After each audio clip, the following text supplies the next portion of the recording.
அனைவருக்கும் வணக்கம்.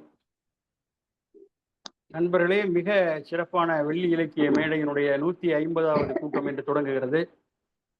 மிக்க மகிழ்ச்சியுடன் உங்களுடைய பேர் ஆதரவுடன் 150 நிகழ்ச்சிகளை முடித்திருக்கிறோம். இன்றைய நிகழ்ச்சியில் தமிழ் வாழ்த்து பாட அம்மா ரமணி பாலசாமி அவர்களை அன்போடு அழைக்கிறேன். அனைவருக்கும் வணக்கம். தமிழ் வாழ்த்து.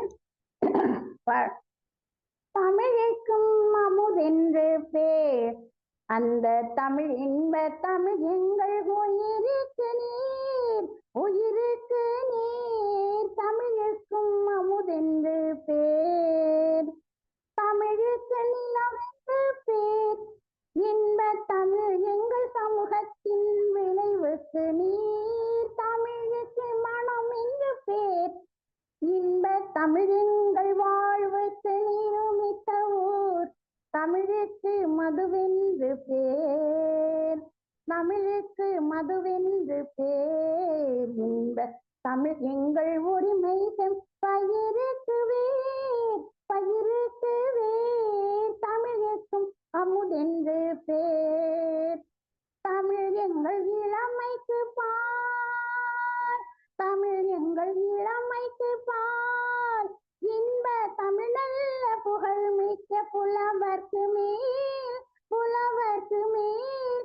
தமிழ் எங்கள் உயர்வுக்கு வான், இன்ப தமிழ் எங்கள் அசதிக்கு சுட தந்தத்தேன்.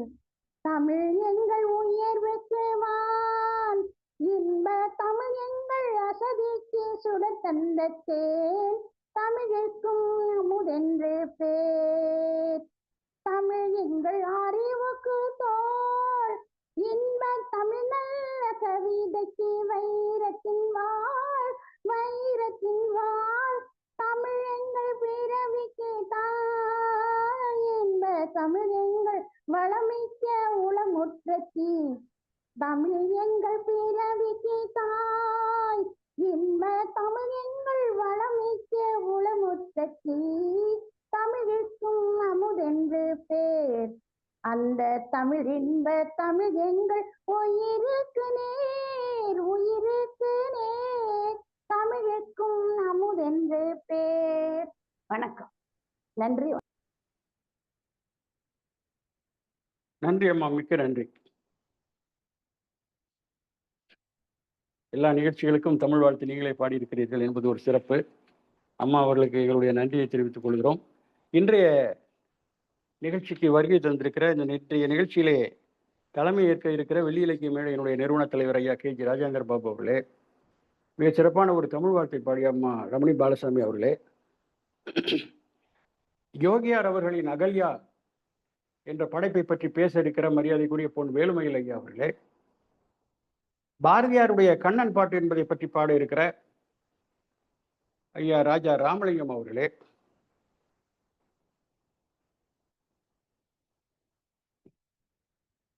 மற்றும் இன்றைய நிகழ்ச்சியிலே கலந்து கொண்டிருக்கின்ற ஜெயலட்சுமி ரமணி அம்மா அவர்களே, சீனி ரவிபாரதி ஐயா அவர்களே, முனைவர் தங்கப்பாண்டியன் ஐயா அவர்களே, அமுதபாண்டியன் ஐயா அவர்களே, தர்மலிங்கம் ஐயா அவர்களே, பாப்பையா ஐயா அவர்களே, வெளிநாட்டிலிருந்து இணைந்திருக்கும் ஆர்சி குமரன் ஐயா அவர்களே, செந்தில் ஐயா அவர்களே, பொதிகை மு செல்வராசன் ஐயா அவர்களே, முனைவர் சரஸ்வதி ஐயப்பன் அவர்களே, வே உலகம்மாள் அவர்களே, இன்னும் வர இருக்கிற நண்பர்களே, உங்கள் அத்தனை பேரையும் வருக வருக என்று வெள்ளி இலக்கிய மேடையின் சார்பாக உங்களை வரவேற்கிறோம்.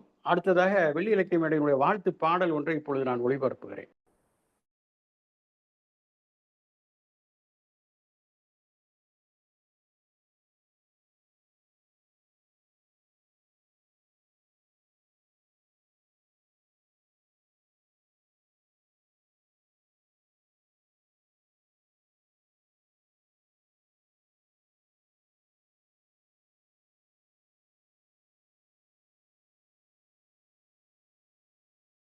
வணக்கம்.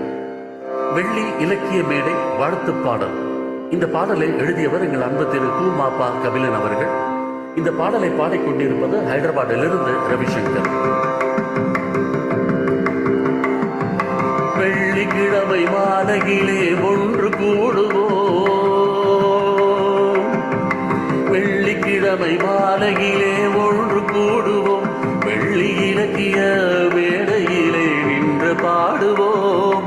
வெள்ளிக்கிழமை வெள்ளிக்கிழமை மாலையிலே ஒன்று கூடுவோம், வெள்ளி இலக்கிய மேடையிலே நின்று பாடுவோம், நல்ல தமிழ் இலக்கியத்தை நாமும் பாடுவோம், நல்ல தமிழ் இலக்கியத்தை நாமும் பாடுவோம், துள்ளி ஓடும் புள்ளிமான நாளும் ஆடுவோம், நல்ல தமிழ் இலக்கியத்தை நாமும் பாடுவோம், துள்ளி ஓடும் புள்ளிமான நாளும் ஆடுவோம், வெள்ளிக்கிழமை மாலையிலே ஒன்று கூடுவோம், வெள்ளி இலக்கிய மேடையிலே நின்று பாடுவோம்,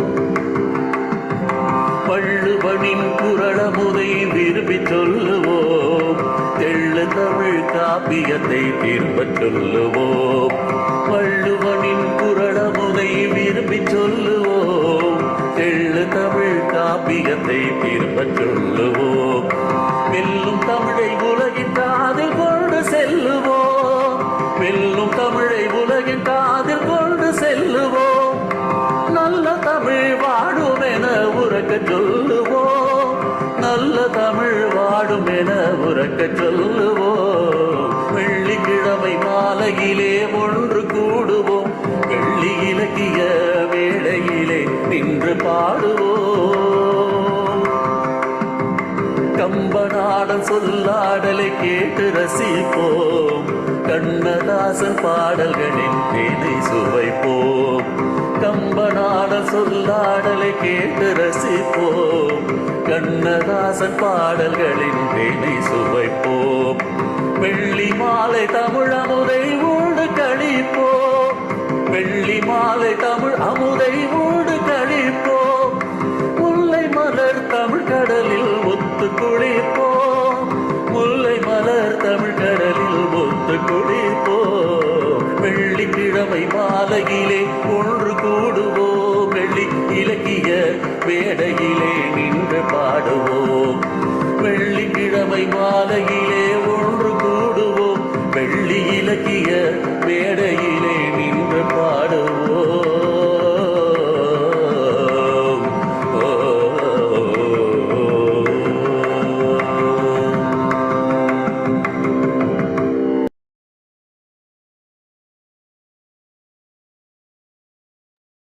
இப்படி ஒரு சிறப்பான பாடலை நமக்கு எழுதி கொடுத்த மரியாதைக்குரிய கூமாப்பா கபிலன் ஐயா அவர்களுக்கும், சிறப்பாக இசையமைத்து பாடி பதிவு செய்து நமக்கு அனுப்பியிருக்கிற மரியாதைக்குரிய ஹைதராபாத்தில் வசித்து வரக்கூடிய ரவிசங்கர் ஐயா அவர்களுக்கும் எங்களுடைய நன்றியை தெரிவித்துக் கொள்கிறோம். அடுத்ததாக இன்றைய கருத்தரங்கம் 2 சான்றோர்கள் இன்று பேச இருக்கிறார்கள். மரியாதைக்குரிய பொன் வேலுமயில் ஐயா அவர்கள் அகல்யா என்ற தலைப்பில் இங்கே உரையாற்ற இருக்கிறார். அதற்கு அடுத்தால் போல் மரியாதைக்குரிய ராஜா ராமலிங்கம் அவர்கள் பாரதியாரினுடைய கண்ணன் பாட்டு என்பதை பற்றி உரையாற்ற இருக்கிறார். இந்த நிகழ்ச்சிக்கு இன்று தலைமை இருக்கிற கேஜிஆர் ஐயா அவர்களை பற்றி ஒரு சிறு தகவல், அடிக்கடி சொல்லாவிட்டாலும் கூட எப்போதோ ஒரு முறையாவது நாம் சொல்ல வேண்டும் என்ற அந்த கடமையின் அடிப்படையில் சொல்கிறேன். ஐயா அவர்கள் கிட்டத்தட்ட 400-500 பட்டிமன்றங்களிலே பங்கேற்றவர். இலக்கிய தேன்சாரல் என்ற அமைப்பை பெங்களூரிலே ஏற்படுத்தி அதை நடத்தி கொண்டிருந்தார்கள். இப்பொழுது வெள்ளி இலக்கிய மேடை என்ற ஒரு அமைப்பை, இலக்கிய அமைப்பை நிறுவி தமிழ் தொண்டு ஆற்றிக் கொண்டிருக்கிறார்கள். நால்வர் என்ற ஒரு பத்திரிகையை ஒரு 4 பேரோடு சேர்ந்து வெற்றிகரமாக நடத்தி முடித்திருக்கிறார்கள். பல தொலைக்காட்சி நிகழ்ச்சிகளிலும் பங்கேற்றிருக்கிறார். நிறைய பத்திரிகைகளிலே கட்டுரைகள் எழுதியிருக்கிறார்கள். அவர்கள் எழுதிய நூல்கள் விடியலுக்காக விழித்தெழுவோம், மின்னலில் விளக்கேற்றி, நட்சத்திர தோரணங்கள், புரளும் மனசு, முயற்சி உடையார் வளர்ச்சி அடைவார், காலந்தோறும் கண்ணதாசன் என்று பல நூல்கள் எழுதியிருக்கிறார். எனக்கு மிகவும் பிடித்த ஒரு நூல் முத்துள்ளாயிர மோகனம் என்ற ஒரு நூல். இப்பொழுது மின்மினி கவிதைகள் அச்சில் ஏறிக்கொண்டிருக்கிறது. அவ்வளவு சிறப்பான நூல்களை எல்லாம் எழுதி நமக்கு கொடுத்திருக்கிறார். அவர் பெற்ற விருதுகள் என்று பார்க்கிற போது முக்கியமான விருதுகளை மட்டும் நான் இங்கே சொல்லுகிறேன். கண்ணதாசன் விஸ்வநாதன் அறக்கட்டளையின் சார்பில் அவருக்கு கவியரசு விருதாளர் என்ற மிக சிறந்த ஒரு விருதை அவருக்கு அளித்து பொற்கிளியையும் வழங்கினார்கள். சங்கரதாஸ் சுவாமிகளுடைய அந்த மன்றத்தார் தமிழ் செல்வம் என்ற விருதை அளித்து ஐயாவை பெருமைப்படுத்தினார்கள். சென்னை கம்பன் கழகம் கு கோதண்டராமன் விருதை அளித்து அவரை சிறப்பித்தார்கள். அமிழ்த தமிழ் ஆய்வரங்கத்தார் சிலம்பொலி செல்லப்பனார் விருது என்ற விருதை அவருக்கு வழங்கி பெருமைப்படுத்தினார்கள். இப்படி பல பெருமைகளுக்கு உரிய ஐயா கேஜிஆர் அவர்கள் இன்றைய கருத்தரங்கத்திற்கு தலைமையேற்க இருக்கிறார். ஐயா அவர்களை வணங்கி வாழ்த்தி போற்றி பாராட்டி தலைமை முன்னுரையை வழங்குமாறு அன்போடு கேட்டுக்கொள்கிறேன். மகிழ்ச்சி. வெள்ளி இலக்கிய மேடை 150வது நிகழ்ச்சி. இந்த சிறப்பு நிகழ்ச்சிக்கு தமிழ்த்தாய் தமிழ் வாழ்த்து பாடிய கவிஞர் ரமணி பாலசாமி அம்மையார் அவர்களுக்கும் கொஞ்சம் வால்யூம் கூட்டினா நல்லா இருக்கும். அதான் எனக்கு இருங்க வரேன். இப்ப இருங்க வரேன். இப்ப எப்படி கேக்குது? கேக்குதா சார்? கேக்குது, பேசுங்க. இப்ப நல்லா கேக்குதான்றேன். இல்ல உங்க மொபைல்ல வால்யூம் கூட்டுங்க. உங்க மொபைல்ல வால்யூம் கூட்டுங்க. மொபைல்ல இல்ல, லேப்டாப்ல தான் இருக்கேன். அப்ப லேப்டாப்ல வால்யூம் கூட்டுங்க. இப்ப எப்படி கேக்குது? இப்ப அதேதான் கேக்குது.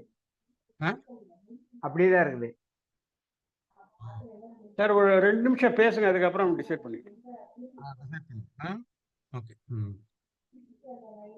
இந்த வெள்ளி இலக்கிய மேடையின் 150வது நிகழ்ச்சிக்கு தமிழ் வாழ்த்து பாடிய கவிஞர் ரமணி பாலசாமி அம்மையார் அவர்களுக்கும், நெறியாள்கை நிகழ்த்தி கொண்டிருக்கின்ற, தொழில்நுட்பத்தை நடாத்தி கொண்டிருக்கின்ற நண்பர் நெல்லை தீபன் அவர்களுக்கும், இங்கே யோகியாரின் அகல்யா என்கின்ற நீண்ட கவிதையை குறித்து பேச வருகை தந்திருக்கின்ற பொன்வேலுமயில் அவர்களுக்கும், பாரதியாரனுடைய கண்ணன் பாட்டை பற்றி பேச வருகை தந்திருக்கின்ற ராஜா ராமலிங்கம் அவர்களுக்கும், இங்கே வருகை தந்திருக்கின்ற இலக்கிய அன்பர்களுக்கும் என்னுடைய வணக்கத்தையும் அன்பையும் நான் தெரிவித்துக் கொள்கின்றேன். நண்பர்களே, யோகியாருடைய அகல்யா, அகல்யா என்று சொன்னால் எந்த விதமான கரையோ குறையோ இல்லாத அழகினல் என்று பொருள். சுரதா சொல்வார், எந்த குறையும் இல்லா பொருளை ஆரிய மொழியில் அகல்யா என்பர். மந்திர முனிவரின் மையல் மனைவி, அழகில் குறைந்தவள் அற்றவள், அழகில் குறைவு அற்றவள் ஆதலின் நகைமுகம் கொண்ட நாயகியை நங்கையை அகலிகை என்றே அழைக்கலாயினர். அகல்யா என்று சொல்வதுண்டு, ஆனால் நாம் அதை அகலிகை என்று சொல்லுவோம். 2 மாதிரியாகவும் சொல்லலாம். சாது சியோகியார் அகல்யா என்ற தலைப்பிட்டு தான் அதை எழுதியிருக்கின்றார். பொதுவாக அகலிகை என்று சொல்கின்ற பழக்கம் உண்டு.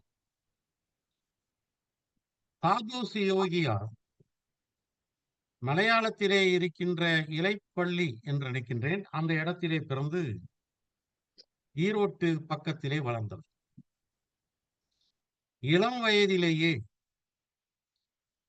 பாரதியாரை பார்த்தவர். கருங்கல் பாளையத்துக்கு பாரதியார் வந்த பொழுது அவரை பார்த்தவர். சாது சியோகியாரனுடைய, சாது சியோகியார் என்று சொன்னால் சாது சுப்பிரமணிய யோகின் பேர். பாலயோகி என்கின்ற பட்டத்தை அவர் பெற்றிருக்கின்றார். ஆகவே சாது சியோகியார் என்று சொல்வதுண்டு. பெரும்பாலும் அந்த நாள் ஆட்களுக்கு, அறிஞர்களுக்கெல்லாம் யோகியார்னு மட்டுமே சொல்லுவாங்க. யோகியார்னு சொன்னாவே அவரை தான் குறிக்கும். அவருடைய பாடல்களிலே ஒரு தனி அழகு இருக்கும். தமிழ் குமரி முதலிய கவிதைகள் என்று ஒரு தொகுப்பு 1942 வெளியிட்டார். அந்த கவிதையில் மேரி பெத்லனா என்ற ஒரு குறுங்காவியம் இருக்கும். கேரளாவைச் சேர்ந்த மகாகவி வள்ளத்தோள் எழுதிய மத்லனா மரியாள் என்கின்ற கவிதையின் யாரோ யோகியாருக்கு சொல்லி இருக்கிறார்கள், அதை வைத்து அந்த குறுங்காவியத்தை எழுதினார் என்று சொல்லுவார். அவர் திருமணத்துக்கு பிறகு குழந்தைகள் பிறந்து இறந்தன. 6வது குழந்தையான பெண்மகள் ராஜேஸ்வரி என்ற பெயருடையவள் இறந்த பொழுது ரொம்ப வருத்தப்பட்டு கண்மணி ராஜம்னு ஒரு கவிதை எழுதினார். அது அந்த தொகுதியில இருக்கு. மிக சிறந்த இரங்கற் கவிதைகளே அது ஒன்று. கண்ணை கொடுத்து கண்ணை பறிக்க கடவுளுக்கு கண்ணிலையோன்னு எழுதினார்.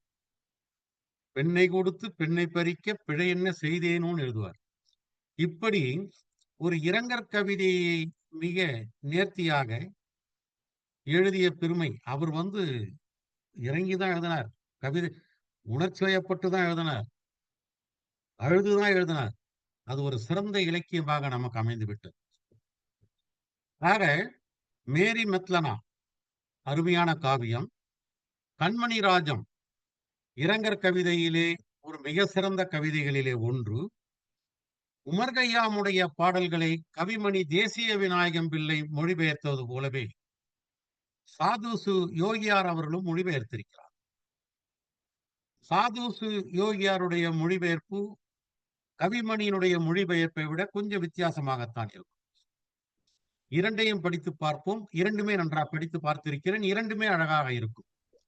இவர் உயர்ந்தவர், அவர் தாழ்ந்தவர் சொல்ல முடியாது. ரெண்டுமே ரெண்டு வகையிலே ரொம்ப அழகாக இருக்கும். ரொம்ப சுவையாக கூட எழுதியிருப்பார். இப்படி உமர் கய்யாம் பாடல்கள் மூலமாக, கண்மணி ராஜம் என்கின்ற நீண்ட இரங்கற் கவிதை மூலமாக, மேரி மெத்லனா என்கின்ற குறுங்காவியத்தின் மூலமாக நம்முடைய மனதையெல்லாம் கவர்ந்த யோகியார் உச்சகட்டமாக அவர் எழுதிய ஒரு நெடுங்கவிதை எது என்று சொன்னால் அகல்யா. அந்த அகல்யாவை நீங்க படிக்க படிக்க சுவையாக இருக்கும். நான் அடிக்கடி சொல்வது உண்டு. இங்கேயே நான் பலமுறை சொல்லியிருக்கிறேன், மீண்டும் சொல்கின்றேன். பாரதியினுடைய குயில் பாட்டு ஒரு நெடுங்கவிதை. பாவேந்தருடைய சஞ்சீவி பருவத்தினுடைய சாரல் ஒரு நெடுங்கவிதை.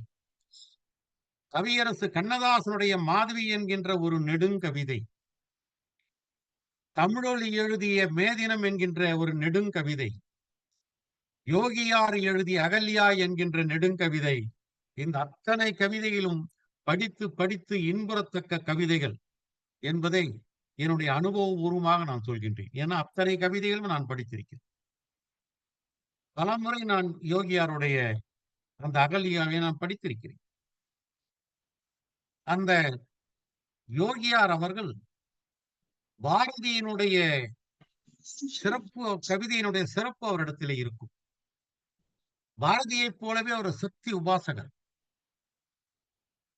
அவருடைய எழுத்து, அவருடைய மொழிபெயர்ப்பு எல்லாமே அருமையானது. எவ்வளவோ பேர் கவிஞனுக்கு கம்பனை பற்றி எழுதியிருக்கிறார்கள். ஒவ்வொருவர் ஒவ்வொரு மாதிரி எழுதியிருப்பார்கள். மரியாதைக்குரிய ஆசா சம்பந்தத்தினுடைய கம்பனை பற்றி எழுதிய நூல்களை படித்தால் அதிலே ஒரு ஆய்வு கண்ணோட்டம் இருக்கும். இப்படி பல பேர் கம்பனை பற்றி எழுதியிருக்கிறார்கள். வையாபுரி பிள்ளை எழுதியிருக்கின்றார், ராபி சேது பிள்ளை எழுதியிருக்கிறார். இவர்களெல்லாம் மிக அற்புதமாக கட்டுரைகளை வடித்திருப்பார், சந்தேகமே இல்லை. ஆனால் யோகியார் அவர்கள் கவி சக்கரவர்த்தி கம்பன் என்று ஒரு சிறு நூல் எழுதியிருப்பார். அதிலே கம்பனுடைய கவிதா ரசனையை மிக அழகாக நேர்த்தியாக வைத்திருப்பார். கம்பனுடைய கவிதா ரசனை எப்படிப்பட்டது என்பதை யோகியாருடைய கவி சக்கரவர்த்தி கம்பன் என்கின்ற ரொம்ப சின்ன நூல், ரொம்ப விரிவாலாம் பேசிட்டு இருக்க மாட்டார். அதுல அவர் கொடுத்திருக்கிற எடுத்துக்காட்டுகள்லாம் நீங்க பாத்தீங்கன்னா அவருடைய ஆங்கில புலம் உங்களுக்கு நன்றா தெரியும். அவ்வளவு நேர்த்தியான ஒரு நூலை கொடுத்திருப்பார். அதே மாதிரி நேத்து நான் பேசிய த old man and the C என்கின்ற அமெரிக்க நாவலை மொழிபெயர்த்தவர் யோகியார். வால்ட் விட்மனுடைய கவிதைகளை மொழிபெயர்த்து கொடுத்தவர் யோகியார். இப்படி தமிழில் கூத்து நூலை கொடுத்தவர் யோகியார். இப்படி ஏராளமான செய்திகளை யோகியாரை பற்றி சொல்லலாம். நம்முடைய சிற்பி பாலசுப்ரமணியம் அவர்கள் யோகியாரை பற்றி சொன்ன சில வரிகள் மிக அற்புதமான வரிகள். நல்ல வனப்பான சொற்கள், நாட்டியம் ஆடுகின்ற சொற்களுக்கு ஏற்ப ஓசை. இன்னும் அழகா எழுதியிருக்காரு. அவருடைய சொற்கள்லாம் நாட்டியம் ஆடுமா. இந்த நாட்டியம் ஆடுகின்ற சொற்களுக்கு ஏற்ற ஓசை, மரபின் ஒழுங்கு, உணர்ச்சி கொந்தளிப்பு, இந்த 4ம் சேர்ந்ததுதான் யோகியாருடைய கவிதைகள் என்று அவர் சொன்னது 100க்கு 100 உண்மை என்பதை இந்த அகல்யாவை படித்தால் நாம் உணரலாம். அகலிகை என்கின்ற பாத்திரம் குறித்து அது ரொம்ப தொன்மையான பாத்திரம். வேதத்திலிருந்தே வருகின்ற பாத்திரம். அகல்கை என்று சொன்னால் அல்லது அகல்யா என்று சொன்னால் ஒளி என்று பொருள். அதான் இந்திரன் என்று சொன்னால் மேகம்.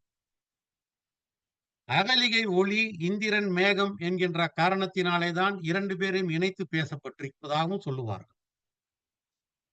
இந்த அகலிகை ஒவ்வொருவர் ஒவ்வொரு கண்ணோட்டத்திலே எழுதியிருக்கின்றார்கள். வால்மீகி ஒரு கண்ணோட்டத்தில் எழுதியிருப்பார், கம்பன் ஒரு கண்ணோட்டத்திலே எழுதியிருப்பார், சாதுசி யோகியாருடைய வினா, பாரதி எப்படி பாஞ்சாலி சபத்திலே ஒரு புதியதாக ஒரு வினாவை எழுப்பினானோ அது மாதிரி யோகியார் இங்கே ஒரு புதிய வினாவை எழுப்பியிருப்பார். வெள்ளக்கால் சுப்பிரமணியம் பிள்ளை ஒரு கண்ணோட்டத்திலே எழுதியிருப்பார், புதுமை பித்தன் ஒரு கண்ணோட்டத்திலே எழுதியிருப்பார், வாரா ஒரு கதையிலே எழுதியிருப்பார், நம்ம கம்பதாசன் கற்கனி, கல்லாலான கனி என்று ஒரு கவிதையிலே எழுதியிருப்பார். இப்படி ஏராளமானவர்கள், நிறைய கவிஞர்கள், நிறைய அறிஞர்கள், கதாசிரியர்கள் அகலிகை எடுத்து எழுதியிருக்கின்றார்கள். அந்த அகலிகை குறித்து பொன்வேலுமயில் என்ன பேசப் போகிறார் என்பதை கேட்க இருக்கின்றோம். அதே மாதிரி அவரை அடுத்து பேச இருக்கின்றவர் ராஜா ராமலிங்கம் அவர்கள். பாரதியினுடைய கண்ணன் பாட்டை எடுத்து பேச இருக்கின்றார். பாரதி 3 காவியங்களை படைத்ததாக சொல்லுவார். குயில் பாட்டு, கண்ணன் பாட்டு, பாஞ்சாலி சபதம். இந்த 3ம் காவியங்களாக குறிப்பிடப்படுகின்றன. ஆனால் நம்மை பொறுத்தவரை காவியம் என்று சொன்னால் பாஞ்சாலி சபதம் தான். குயில் பாட்டு காவியத்துக்குரிய அழகு இருக்கிறது, அது காவியமாக எடுத்துக்கொள்ள முடியுமா என்பது தெரியவில்லை. கண்ணன் பாட்டு இது காவியத்துக்குரிய அழகு இருக்கின்றது. காவியத்தை படிக்கின்ற பொழுது எவ்வளவு அழகு நமக்கு தோன்றுமோ அவ்வளவு அழகு இதிலே இருக்கிறது. ஆனால் அது காவியத்துக்குரிய கூறுகள் அதிலே இருக்கிறதா என்று தெரியவில்லை. ஆனால் கண்ணன் பாட்டு என்பது பாரதிக்கு புகழ் வாய்ந்து கொடுத்த பாட்டு. ஆழ்வார்கள் பாடிய கண்ணன் பாட்டை இங்கே அழகாக பாடியிருப்பான் பாரதி. பாரதி ஒவ்வொரு இடத்திலே இருந்து ஒவ்வொன்றை எடுத்துக்கொண்டார். சிங்காரவேலரிடத்திலே இருந்து பொது உடைமையை வாங்கிக் கொண்டவன் பாரதி. செல்லியிடத்திலே இருந்து பெண்ணுரிமையை வாங்கிக் கொண்டவன் பாரதி. ஆழ்வார்களிடத்திலே இருந்து கண்ணன் பாட்டை வாங்கிக் கொண்டவன் பாரதி. இப்படி ஒவ்வொருவரிடத்திலே இருந்து ஒவ்வொன்றையும் வாங்கி அதை மிக நவீன இலக்கியமாக 20ஆம் நூற்றாண்டு இலக்கியமாக கொண்டு வந்த பெருமை பாரதிக்கு உண்டு. கண்ணன் பாட்டை படிக்க படிக்க சுவையாக இருக்கும். இப்போது நான் சொல்ல தேவைக்கூடாது, அது அவ்வளவு சுவையாக இருக்கக்கூடியது. அந்த பாடல்களை எல்லாம் மரியாதைக்குரிய ராஜா ராமலிங்கம் அவர்கள் இங்கே பேச இருக்கிறார்கள் என்று சொல்லி என்னுடைய தலைமை உரையை முடித்துக் கொண்டு நான் நல்ல தீபனிடத்திலே கொடுத்து விடுகிறேன். மிக்க நன்றி ஐயா, மிக்க நன்றி. இப்பொழுது முதல் சொற்பொழிவு துவங்க இருக்கிறது. ஐயா பொன்வேலுமயில் அவர்கள் அகல்யா என்ற தலைப்பிலே உரையாற்ற இருக்கிறார்கள். ஐயாவை பற்றி சில வார்த்தைகள். முதுகலை தமிழ் பயின்றவர் ஐயா. சிறைத்துறையிலே பணியாற்றுவர் மட்டுமல்ல, திரைத்துறையிலேயும் சில நாட்கள் இருந்திருக்கிறார். மிகச்சிறந்த கவிஞர். அவருடைய மரபு கவிதைகளை எல்லாம் நான் படித்து வியந்திருக்கிறேன். ஐயா அவர்கள் நெல்லையிலே கம்மன் கழகத்தை நடத்தி வருகிறார். அந்த நெல்லை கம்மன் கழகத்தினுடைய செயலாளர். 1986 முதல் பல அமைப்புகளில் நெல்லை மற்றும் அதன் அருகில் இருக்கின்ற அத்தனை ஊர்களிலும் பல அமைப்புகளில் இலக்கிய கூட்டங்கள், ஆன்மீக கூட்டங்கள், பட்டிமன்றங்கள், கவியரங்கங்கள், பெரிய பெரிய கோயில்களில் எல்லாம் ஆன்மீக உரை ஆற்றுவதற்காக அவரை அழைப்பது உண்டு. திருச்செந்தூர் முதலிய பல கோயில்களுக்கு சென்று உரையாற்றுவார். ஐயா அவர்கள் இப்பொழுது அகல்யா என்ற தலைப்பிலே உரையாற்ற இருக்கிறார். அகலிகை என்றால் அழகில்லாதவள் அல்லாதவள் என்று பொருள் என்று சொல்வார்கள். அழகில்லாதவள் அல்லாதவள் என்றால் ரொம்ப அழகானவர் என்று பொருள். கம்பன் சொல்கிற போது விஸ்வாமித்திரர் வாயிலாக அங்கே தாடகையை கொள்ளுகிற போது உன்னுடைய கை திறமையை அங்கே கண்டேன், இங்கு உன்னுடைய காலில் உள்ள தூசி பட்டு இவள் இந்த கல் பெண்ணாக உயிர் பெற்ற போது உன்னுடைய காலின் திருவடிகளின் பெருமையை நான் அறிந்து கொண்டேன் என்று புகழ்பெற்ற பாடல். அகலியை அங்குதான் உருப்பெறுகிறாள். இவ்வண்ணம் நிகழ்ந்த வண்ணம் இனி இந்த உலகுக்கெல்லாம் உய்வண்ணம் அன்றி மற்றவோர் துயர் வண்ணம் உருவதுண்டோ, மைவண்ணத்து அரைக்கி போரில் மலை வண்ணத்து அண்ணலே உன் கைவண்ணம் அங்கு கண்டேன் கால் வண்ணம் இங்கு கண்டேன் என்று சொல்லக்கூடிய மிக அருமையான பாடல். அங்குதான் அகலிகை என்ற பாத்திரம் வருகிறது. இப்பொழுது அதை பற்றி யோகியார் அவர்கள் என்னெல்லாம் சொல்லுகிறார்கள் என்பதை பற்றி ஐயா பொன் வேலுமயில் அவர்கள் இப்பொழுது உரையாற்றுவார்கள். ஐயா அவர்களை வந்து மிகச்சிறந்த ஒரு உரையை எங்களுக்கு தருமாறு அன்போடு கேட்டுக்கொள்கிறேன்.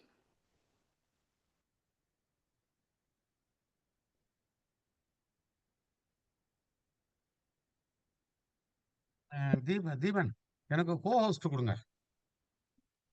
சார் கொடுத்துறேன்.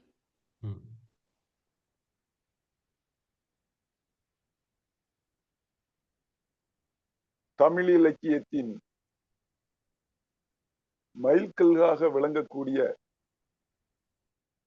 பல்வேறு இலக்கியங்களை நாம் எல்லோரும் அறியும் வண்ணம் அறிமுகப்படுத்தி கொண்டிருக்கும் வெள்ளி இலக்கிய மேடை நிகழ்வு 150க்கு தலைமை தாங்கி நடத்தி கொண்டிருக்கும் கேஜிஆர் அவர்களை வணங்கி மகிழ்கிறேன். அருமையான தமிழ் வாழ்த்து பாடிய கவிதாயினி ரமணி பாலசாமி அவர்களை வணங்கி மகிழ்கிறேன். தொழில்நுட்பத்தையும் சிறப்பாக நடத்தி கொண்டிருக்கும் ஐயா நெல்லை தீபன் அவர்களை வணங்கி மகிழ்கிறேன். பாரதியின் கண்ணையும் பாட்டு நமக்கெல்லாம் காட்ட வருகின்ற ஐயா ராமலிங்கம் அவர்களையும் வணங்கி மகிழ்கிறேன். இன்னும் இங்கே இணையத்திலே இணைந்திருக்கின்ற அத்தனை சான்றோர் பெருமக்களையும் ஆண்டோர் பெருமக்களையும் வணங்கி சாத்தூசு யோகியாரின் அகல்யாவை நான் கற்ற வரையில் உங்களுக்கு அதை நான் எடுத்துக்காட்ட முயற்சிக்கிறேன். அகல்யா என்னும் குறுங்காப்பியத்தை இந்த படைத்தவர் பாலபாரதி என போற்றப்பட்ட சாத்து சுப்பிரமணிய யோகியார்.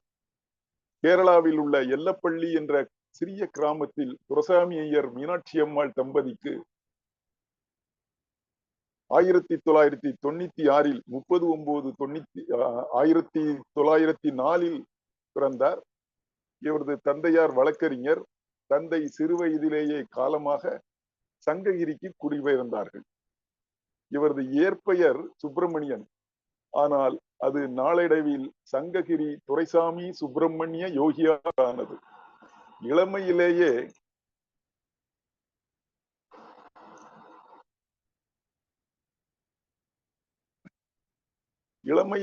தமிழ், ஆங்கிலம், சம்ஸ்கிருதம் ஆகிய மொழிகளில் புலமை பெற்று விளங்கியவர் யோகி. தமது 9வது வயதிலே பாரதியை போல பாலபாரதி என்னும் பட்டத்தை பெற்றவர். நாட்டு சுதந்திர விடுதலை போராட்டத்திலே வைக்க போராட்டத்திலே கலந்து கொண்டார். 1938 தடையுத்தரவை மீறியதற்காக 8 திங்கள் சிறையில் அடைக்கப்பட்டவர். இந்த சிறை வாழ்க்கை காலம் அவருக்கு கவிதை ஏற்றும் நூல்கள் இயற்றவும் வாய்ப்பாக அமைந்தது என்று சொல்வார்கள். யோகியார் ஆங்கில புலமையும் வடமொழி பயிற்சியும் உடையவர். கருத்தாளமும் கவிநயமும் மிக்க கவிதைகளை படைத்த மிகச்சிறந்த கவிஞர். தேசிய கவிஞர் நம்முடைய சுப்பிரமணிய பாரதியாரிடமும் கம்பனிடமும் பெரும் மிகுந்த ஈடுபாடு கொண்டவர். பாரதியார் சொல்வார், நமக்கு தொழில் கவிதை, நாட்டுக்கு உழைத்தல், இமைப்பொழுதும் சோராதிருத்தல் என்று சொல்வார். அதை போலவே யோகியாரும் தம்மை பற்றி அறிமுகப்படுத்தும் ஒரு இடத்திலே போதெல்லாம் பாட்டு, பொழுதெல்லாம் சங்கீதம், யாதுக்கும் அஞ்சோம், அவனியெல்லாம் எம்முடைமை, சூதுக்கும் வஞ்சனைக்கும் சூழ்ச்சிக்கும் மாந்தர் செய்யும் வாதுக்கும் அமர்ந்து யாங்கள் செய்யும் வன்கவிதை என்று பெருமிதமாக வாழ்ந்து காட்டியவர். 60 ஆண்டுகளே வாழ்ந்து 23/7/63 மறைந்தார். எழுத்தாளர், தமிழறிஞர், திரைக்கதை ஆசிரியர், பாடலாசிரியர், சித்தர், மறைஞானத்திலும் யோகத்திலும் ஈடுபாடு கொண்டவர் என்று பன்முகம் கொண்ட பெரியவர் நம்முடைய யோகியார் அவர்கள். ஐயா கேஜிஆர் அவர்கள் அவரை பற்றி அருமையான ஒரு முன்னுரையை அவர்கள் வழங்கினார்கள். அவரது அகல்யா குறுங்காப்பியம் தமிழ்குமரியில் இடம்பெற்றுள்ளது. தேசபக்த கீதம், கவிதையை கேளடா, தமிழா ஆகிய கவிதை நூல்களையும், சிறுகதை, கட்டுரைகள், உரைநடை நூல்கள் என்று இவரது படைப்புகளை ஏராளம் ஏராளம். இந்திய புராணங்களிலே பேசப்பட்ட அகலிகையின் வரலாறு முதலிலே ஆதி காவியமான வான்மீகி ராமாயணத்தில் விஸ்வாமித்திரால் ராமனுக்கு சொல்லப்பட்டதாக காணப்படுகிறது. இந்த வரலாற்றின் அடிப்படையில் தான் பிற்காலத்தில் பல்வேறு அறிஞர்கள் தங்களுடைய நோக்கிலே அந்த அகல்யாவை நமக்கு காட்ட ஆரம்பித்தார்கள். வான்மீகத்தின்படி கோதமனும் அகலியையும் சிறப்பாக இல்ல நடத்தி கொண்டிருக்கும் பொழுது ஒரு நாள் அவர் வெளியிலே சென்றிருக்கும் சமயம், நன்றாக இந்த பகுதியை நாம் பகுத்து கொண்டோம் என்றால் ஒவ்வொருவரும் எப்படியெல்லாம் வேறுபட்டிருக்கிறார்கள் என்பதை நாம் தெரிய முடியும். முதலிலே அகலிகை வரலாறு ஆதிகாவியமான வான்மீகி ராமாயணத்தில் நாம் பார்க்க முடிகிறது. அவள் வெளியிலே சென்று இருக்கும் சமயம் பார்த்து இந்திரன் முனிவன் வேடம் தரித்து வந்து அகலியோடு நான் உன்னோடு கூட வேண்டும் என்ற ஆசையை தெரிவிக்கிறான். அந்த சேவலாக கூவியது அவர் என்ற செய்திகள் எல்லாம் அங்கே இல்லை. அவள் ஆனால் அகலிகை வந்திருப்பவன் இந்திரன் என்று தெரிந்து கொள்ளுகிறாள். இந்திரனே தன்னை நாடி வந்திருக்கிறாள் என்ற கர்வத்தோடு கூடிய ஆர்வத்தால் அவன் ஆசைக்கு இணங்கினாள் என்று சொல்லுகிறார். பின்னர் மனம் மகிழ்ந்த உள்ளத்துடன் இந்திரனை நோக்கி இவ்விஷயம் வெளிப்படாமல் காத்துக் கொள்வீராக என்ற வேண்டுகோளையும் வைக்கிறார். இந்திரனும் நான் மிகவும் திருப்தி அடைந்தவனாக செல்கிறேன் என்று சொல்லிவிட்டு வெளியில் வர நெருப்பை போல் கோதம முனிவன் எதிலே வந்து நடந்ததை அறிந்து தன் ரூபம் தரித்து மனைவியை கெடுத்த 1000 கண்ணனாகிய இந்திரனை என்ற சொல் இங்கே இடம்பெறுகிறது. 1000 கண்ணனாகிய இந்திரனை நோக்கி தகாத இச்செயலை செய்த நீ விருச்சனங்கள் அற்றுப்போவாய் என்று சபிக்கிறார். அந்த உடனேயே அவனுடைய 2 பீஜங்களும் அப்போதே அருந்து வீழ்ந்தன. அகலியை பார்த்து அவனுக்கும் சாபம் அளிக்கிறார். நீண்ட 1000 ஆண்டுகள் கல்லாய் சமந்திருந்து காற்றையே புசித்து யார் கண்ணிற்கும் புலப்படாமல் கிடப்பாயாக என சபித்து பின் தசரதராமன் இக்காட்டிற்கு வரும்போது பரிசுத்தம் அடைவாய். அவருக்கு அதிதி பூசை செய்து உன் பாவம் நீங்க என்னை வந்து அடைய பெறுவாய் என்று சாப விடுதியும் அளித்து இமயமலைக்கு தவம் செய்ய செல்கிறார். அவருடைய சொல்லின்படியே ராமன் அவ்வாசிரமத்திற்குள் வந்து ஆசிரமத்திற்குள்ளே செல்ல அகலிகை தன் பழைய இளமையுடன் மிக்க ஒளியோடு கூடிய உருவத்தோடு தோன்றுகிறாள். அவளை கோதமனோடு சேர்த்து விட்டு ராமன் மிதிலை நோக்கி பயணமாகிறான். இதுதான் வான்மீகத்திலே எடுக்கின்ற செய்தி. ஆதிகாவியமான வான்மீகத்தில் இடம்பெற்றிருக்கும் இவ்வரலாறு கம்பன் உட்பட பிற்காலத்து பல படைப்பாளிகள் படைப்பிலே அவரவர் மனோபத்திற்கு ஏற்ப மாற்றங்களை பெற்றது. வான்மீகி, அதற்கப்புறம் வியாசர், அப்புறம் கம்பர், தாகூர், சென்ற நூற்றாண்டிலே ஐயா வேப்பாசு முதலியார், புதுமை புத்தன், பிச்சமூர்த்தி, அவரோடு சேர்ந்த நம்முடைய சாது யோகியார், கூப்பாரா, பிரபஞ்சன், சிற்பி, ஞானி போன்ற பாலி போன்ற பெருமக்கள் எல்லாம் இந்த காப்பியத்தை அவரவர்கள் கண்ணோட்டத்தோடு நமக்கு காட்டியிருக்கிறார்கள். ஆனால் பெரும்பாலும் அகலியை பெருமைப்படுத்தும் நோக்கில்தான் இவையெல்லாம் படைக்கப்பட்டன என்று பார்க்க முடிகிறது. அவ்வாறு படைக்கப்பட்ட ஒரு புதுமை படைப்பு தான் சாது சுப்பிரமணிய யோகியாரின் அகல்கா என்னும் குறுங்காப்பியம். அந்த கவிதைகளை பற்றி ஐயா கேஜிஆர் அவர்கள் அருமையாக செய்திகளை எல்லாம், அந்த கவிதையினுடைய தாக்கம் அவரை எப்படி ஆழ்த்தி இருக்கிறது என்பதை அவருடைய பேச்சில் இருந்து நாம் கண்டுகொண்டு, அவ்வளவு அற்புதமான கவிதைகள், கன்னிகள் என்று சொல்வார்கள். அப்படிப்பட்ட ஒரு கன்னிகளாக அமைந்த பெரிய கவிதை நூல் அவருடைய 486 வரிகளை கொண்டது. பொதுவாகவே அண்ணாதுரையிடம் கேட்டார்களாம், கவிதைக்கும் உரைநடைக்கும் என்ன வேறுபாடு என்று கேட்ட பொழுது, நடந்து வருவது உரைநடை, நடனமாடி வருவது கவிதை என்று அவர் சொன்னாராம். அதை போல இந்த காப்பியம் நடனமாடிக்கொண்டு நம் முன்னே நிற்பதை நாம் காண முடியும். இந்த காப்பியத்தை யோகியார் அவர்கள் 6 பகுதிகளாக பிரித்திருக்கிறார். திருமணம், கற்புக்கனல், சூழ்ச்சி, மீட்சி, முடிவு என்று 6 பகுதிகளாக சிந்து யாப்பில் 486 அடிகளால் சந்த ஓசை மிளிரும் கண்ணிகளாக அமைந்துள்ளது. குற்றால குறவஞ்சியின் ஓசைநயமிக்க பாடல்களுக்கு இணையான அத்தனை சந்தமும் யோகியாரினுடைய இந்த அகல்யாவிலே இடம்பெற்றிருக்கும். அவை இக்குறும்பாப்பியத்தை அறிஞர்கள் சொல்லும் பொழுது யோகியாரின் அகல்யா ஒரு புதிய அழகிய அற்புத சிருஷ்டி என்று உளமாற பாராட்டுகின்றனர். ஒரு பழைய கவிஞரின் கற்பனை, ஒரு பழைய கதை கவிஞரின் கற்பனை திறனில் புத்தம் புதிய வடிவுடன் வெளிப்படுவதை அகல்யாவில் காணலாம். கம்பன் மீது அவர் கொண்ட ஈடுபாடு அவருடைய கவிதை வரிகளிலே ஒளி வீசுகிறது. இக்குறுங்காப்பிய சுவையை யோகியாரின் கவிதை சோலைகளே சென்று வருக முயற்சிப்போமாக. முதலிலே ஆரம்பம் என்ற பகுதியிலே அவளுடைய பிறப்பு வளர்ப்பு சொல்லப்படுகிறது. காப்பிய நாயகியினுடைய பேரழகை முதலிலே யோகியார் வர்ணிக்கிறார். அந்த வரிகளே நமக்கெல்லாம் கவிதை அமுதத்தை நாம் பருகுவதை போன்ற அற்புதமான விருந்தாக இருக்கும்.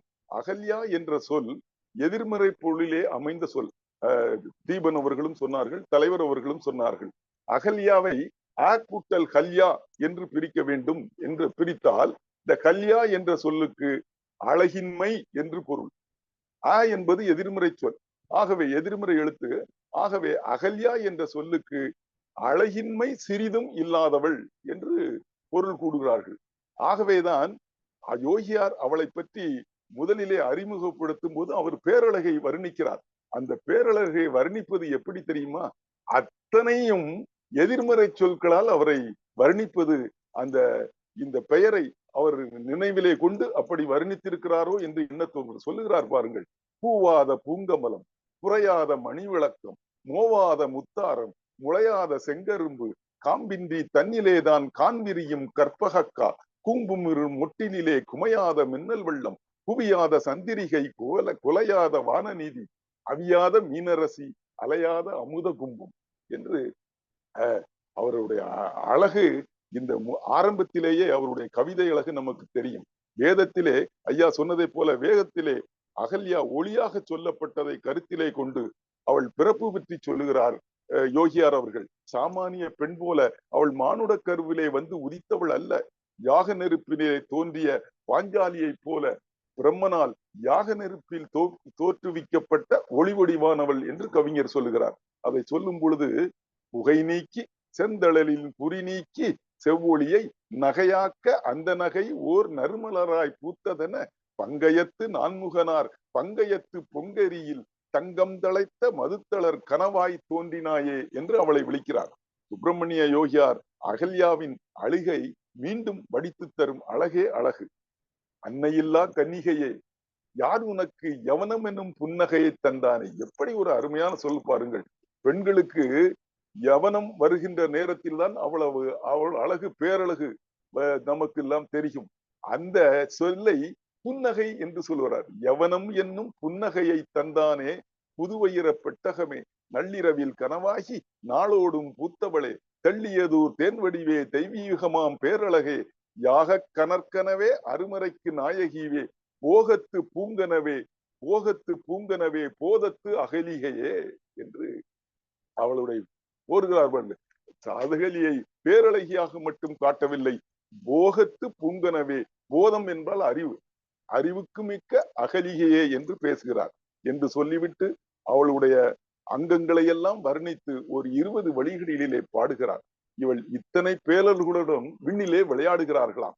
அப்போது அவளுடைய கால் சிலம்பு குலுங்குவதும் சதங்கை சிலம்புவதும் அலம்புமணி மேகலகையில் அலம்புவதுமாக ஓசை விண்ணெல்லாம் நிறைகிறது. இவ்வோசையை கேட்டு வானவர் அரசனாகிய இந்திரன் இந்த அழகு பட்டத்தை பார்த்து விட்டுத்தான் அவளை அடம்பி விரும்பினானோ என்று பலவாறாக சொல்லுகிறார். அனைவரும் படித்து பார்த்து சுவைக்க வேண்டும். அத்தனையும் கொஞ்சமும் மாறாத ஒரே சந்தத்தால் ஆன பாடல்கள். ஆரம்ப பகுதியை இத்துடன் நிறைவுபடுத்தி விட்டு அடுத்தாலே திருமணத்திற்கு வருகிறார். திருமணம் என்ற பகுதி 2வது பகுதி. இவளை மணப்பதற்கு தேவர்கள் எல்லாம் போட்டியிட உலகை முதலில் சுற்றி வருபவனுக்குத்தான் தன் மகளை மனம் செய்து வைப்பதாக அவளுடைய தந்தை நான்முகன் நிபந்தனை விதித்தான். இந்த செய்திகள் எல்லாம் வான்மீகத்திலே இல்லை. அகல்யாவின் இந்த அழகே முனிவனான கௌதமனையும் அகல்யாவின் பால் ஈர்க்க காரணமாயிற்று. நான்முகன் வைத்த போட்டியிலே அவளை அடையும் வெறியில் 2 பேரும் கலந்து கொள்ளுகிறார்கள். இந்திரன் உடனே உலகத்தை சுற்றி வர போகிறான். ஐயா சொன்னார்கள், மேகம் ஒளியும் மின்னலும் போன்ற அகல்யாவும் இந்திரனும் என்று சொன்னார்கள். இங்கே இதே மேகம்தான் அவனுக்கு தேர். ஆகவே அவன் மேகத்தேரிலே புறப்படுகிறான். மேகத்தேரிலே வானவில் சிறகணைத்து வட்டமதி தட்டமைத்து வானவில் சிறகணைத்து மதியை இந்த தேர்தட்டாக சூரியனை சந்திரனை தேர்தட்டாக வைத்துக் கொண்டான். வானவில் சிறகணைத்து வட்டமதி தட்டமைத்து வால்மீன்கள் பரிகள் கட்டி வால் நட்சத்திரங்களை குதிரையாக போட்டானான். வால்மீன்கள் பரிகள் கட்டி வளையவர போனானே மின்னல் வேகத்தில் மண்ணுலகையும் விண்ணுலகையும் சுற்றி வந்தான். இந்த நேரத்திலே கௌதமன் அவன் ஞானி அல்லவா, அதனால் அவனுக்கே உரிய அந்த திறமையுடன் ஆவினுடைய அண்டங்கள் அனைத்தும் பசுவினுடைய உள்ளே அடங்கி கிடப்பதை அறிந்து அதனையே முதலிலே சுற்றி வந்து வெற்றி பெறுகிறான். உடனே கௌதமனுக்கு அகலியை மனைவியாள்கிறார். அகலிகை கௌதமனை மணந்து கொண்டதால் வாழ்க்கையில் பெரும் பரிவை சந்திக்கிறாள் என்று கவிஞர் அதை வருத்தத்தோடு நிறைய பாடல்களை பாடியிருக்கிறார். கவிஞனும் ஒரு முனிவனுக்கு மனைவியானாளே என்று வருந்தி புலம்புகிறார். அந்த சொல்லும் பொழுது தாடிமுனி உன் கைத்தளிரை பிடித்தவுடன் நாடும் உயிரெல்லாம் நடுங்கி துடித்ததுவோ தாரை வார்க்கும் தண்ணீர் தாரை நின் கண்ணீரின் தாரையுடன் கூடி தகைமாறி போயிற்றோ என்று வருந்தி போடுகிறார். இளம் பருவத்திலே அகல்யாவும் இந்திரனும் ஒருவருக்கொருவர் காதலித்தனர். அவர்கள் காதல் இன்பத்தை துய்த்ததில்லை என்பதை இங்கு சூசகமாக சொல்லுகிறாரோ யோகியார் என்று எண்ண தோன்றிருக்கின்றன இவ்வரிகள். கடைசி பகுதியிலே கோதமன் வாய்ச்சொல்லாகவும் இவர்கள் காதலித்தார்கள் என்ற செய்தியை யோகியார் வைக்கிறார். அது இத்துடன் அந்த திருமணம் என்ற 2வது பகுதி முடிகிறது. 3வது பகுதி கற்புக்கனல் என்று அந்த பகுதிக்கு பெயரிட்டிருக்கிறார். இதுவரை இந்திரனை கடுமையாக சாடி கடுமையாக பேசி அவனை நிந்தித்தாள் என்று வேறு எந்த படைப்பாளி எழுதியிருக்கிறார்களோ தெரியவில்லை. யோகியார் அவர்கள் மிக அற்புதமாக அந்த இந்திரனை தன்னுடைய கற்புக்கு மாறுபாடு கருதி முதலிலேயே வந்த அவனை மிகவும் கடுமையாக சாடி அனுப்புகிறாள். அப்பொழுதும் கூட அந்த அவளை சொல்லும் பொழுது ஓலை காலை கதிரவன் போலும் ஒளி வீசும் பொன்மலையில் வாழ்ந்த அகலிகை ஓலை குடிசையில் வாழ்ந்த நேர்ந்தது. கற்பகச் சோலை நிழலிலே கண்ணயர்ந்த அகலிகை பச்சைமரை சோலையிலே கண்ணயர நேர்ந்தது. எனினும் அவள் முகத்திலே ஏமாற்றம் என்னும் அடையாளம் இல்லை, மாறாக அமைதி தவழ்ந்தது அவள் முகத்திலே. கவிஞர் இதை பாராட்டும் அழகே அழகு. கற்பகத்தின் பூப்பறித்து கனிந்த மலர் தேன்விரர்கள் தற்பைகளின் வேறறுத்து தடுமாறி போயினவோ. மின்னல் கோல் ஒடித்து விளையாடுகின்ற கோலாட்டம் சின்ன சமித்தொடிக்கும் சிறுமையில் தேய்ந்ததுவோ. என்றாலும் நின்முகத்தில் ஏமாற்றம் காணோமே. சாந்தம் எளிமை தவஞானம் தனிமையெல்லாம் போந்து விளையாடும் புதுமை ஒன்று பூத்ததுவே என்று வியந்து பாராட்டுகிறார் கவிஞர். திருமணம் ஆகிவிட்டால் கல்லானாலும் கணவன் புல்லானாலும் புருஷன் என்ற அந்த காலத்து பெண்மணியாக இங்கே யோகியார் அகல்யாவை காட்டுகிறார். இப்படி அவர்கள் இல்லறம் தொடர்கிறது. இப்பொழுது இந்திரனுடைய நிலை என்ன என்பதை சொல்லுகிறார் யோகியார். கௌதமனின் வஞ்சகத்தால் அகல்யாவை மணக்க முடியாமல் ஏமாற்றமடைந்த இந்திரன் அந்தரத்திலே ஆடும் பம்பரம் போல ஆடி அயர்ந்து விட்டானாம். அவள் நினைவாகவே பித்தேறி காணப்பட்டான். ஒரு நாள் அவள் நீராட போகும்போது அகல்யாவை கண்டான். நீராட போகின்ற அகல்யாவை கண்டான் இந்திரன். உள்ளத்திலே வெறிகுண்டான். அவன் நிலையை கவிஞர் பின்வரும் கண்ணிகளால் ஓவியமாக்கி காட்டுவார். மத்துருட்டும் தைரன மனதுருட்டும் காமத்தி பித்துருட்டும் பேயாட்டம் பெருஞ்சிறை ஆனதுவோ தானுண்ணும் காதல் தனையுண்ணும் வானரசன் தான் உண்ணும் காதல் தன்னை உண்ண வானரசன் தேன் உண்ணும் ஈ போல தயங்கி திகைத்தானே. அருமையான ஒரு தொடர். தேன் உண்ணும் ஈ போல, தேன் உள்ளே ஈ வந்து அவளை பற்றிய தெரிகிறதாம் இந்திரனுக்கு. ஆனாலும் அந்த தேனை அவளை அடைய வேண்டும் என்ற ஆவலில் இந்த தேனை குடிக்கக்கூடிய தேனி ஓரத்தில் இருந்து பருகும். கொஞ்சம் தவறி உள்ளே விழுந்து விட்டாலும் அது அந்த தேனுக்குள் விழுந்து அசைய முடியாமல் இறந்து போய்விடும். அதை இங்கே சொல்வதை போல வானரசன் தேன் உண்ணும் ஈப்போலை தயங்கி திகைத்தானே. போத கனற்சுடராம் புதுமை கவிமலர் முன் காதல் விளக்கணையும் காமவிட்டில் போல வந்தான் என்று சொல்கிறார். ஆனாலும் இந்திரன் அவளை அடைய எண்ணினான். இந்திரன் தன் எண்ணத்தை அவளிடம் மண்டியிட்டு வெளிப்படுத்துகிறான். கம்பனில் உண்ட செய்தி நமக்கு இப்பொழுது தெரியும். ராவணன் அசோகவனத்து சீதையிடம் பேசியதைப் போல தன் காமத்தை அவளிடம் சொல்கிறான். நிறைய கண்ணிகளில் பேசிவிட்டு கடைசியிலே இவ்வாறு முடிக்கின்றான் வானரசனாகிய இந்திரன். மற்றொருவன் தாரம்னி, ஆனாலும் வானரம் கை பற்றுமலர் மாலை பறித்தணைத்தல் பாவம் உண்டோ. நீ மற்றவனுடைய தாரமாகி விட்டால், ஆனால் இந்த வானரமா அவனை கௌதமனை குரங்காகவும் இவளை மாலையாகவும் அந்த மாலையை காப்பாற்றும் மனிதனாகவும் தன்னை படைத்துக் கொள்கிறான் இந்திரன். மற்றொருவன் தாரம் நீ, ஆனாலும் வானரம் கை பற்று மலர் மாலை பறித்தணைத்தல் பாவம் உண்டோ என்று சொல்லிவிட்டு கடைசியாக சொல்கிறான், போன வஞ்சம் போகட்டும், புது வஞ்சம் வேண்டாம், ஏழை என்னை காப்பாயோ தேவியுன்னை வேண்டுகிறேன் என்று சொல்லி அவள் கால்களிலே விழுந்து அவளை கெஞ்சுகிறான் என்று உயிர் பிச்சை வேண்டினான் என்று சொல்கிறார். அவன் பேச பேச அமைதி குலைந்து அவனை உற்று விழித்தாள் அகல்யா. வெகுண்டாள், சீறினாள். அந்த சீற்றத்தை யோகியார் சொல்லும் அழகை பாருங்கள்.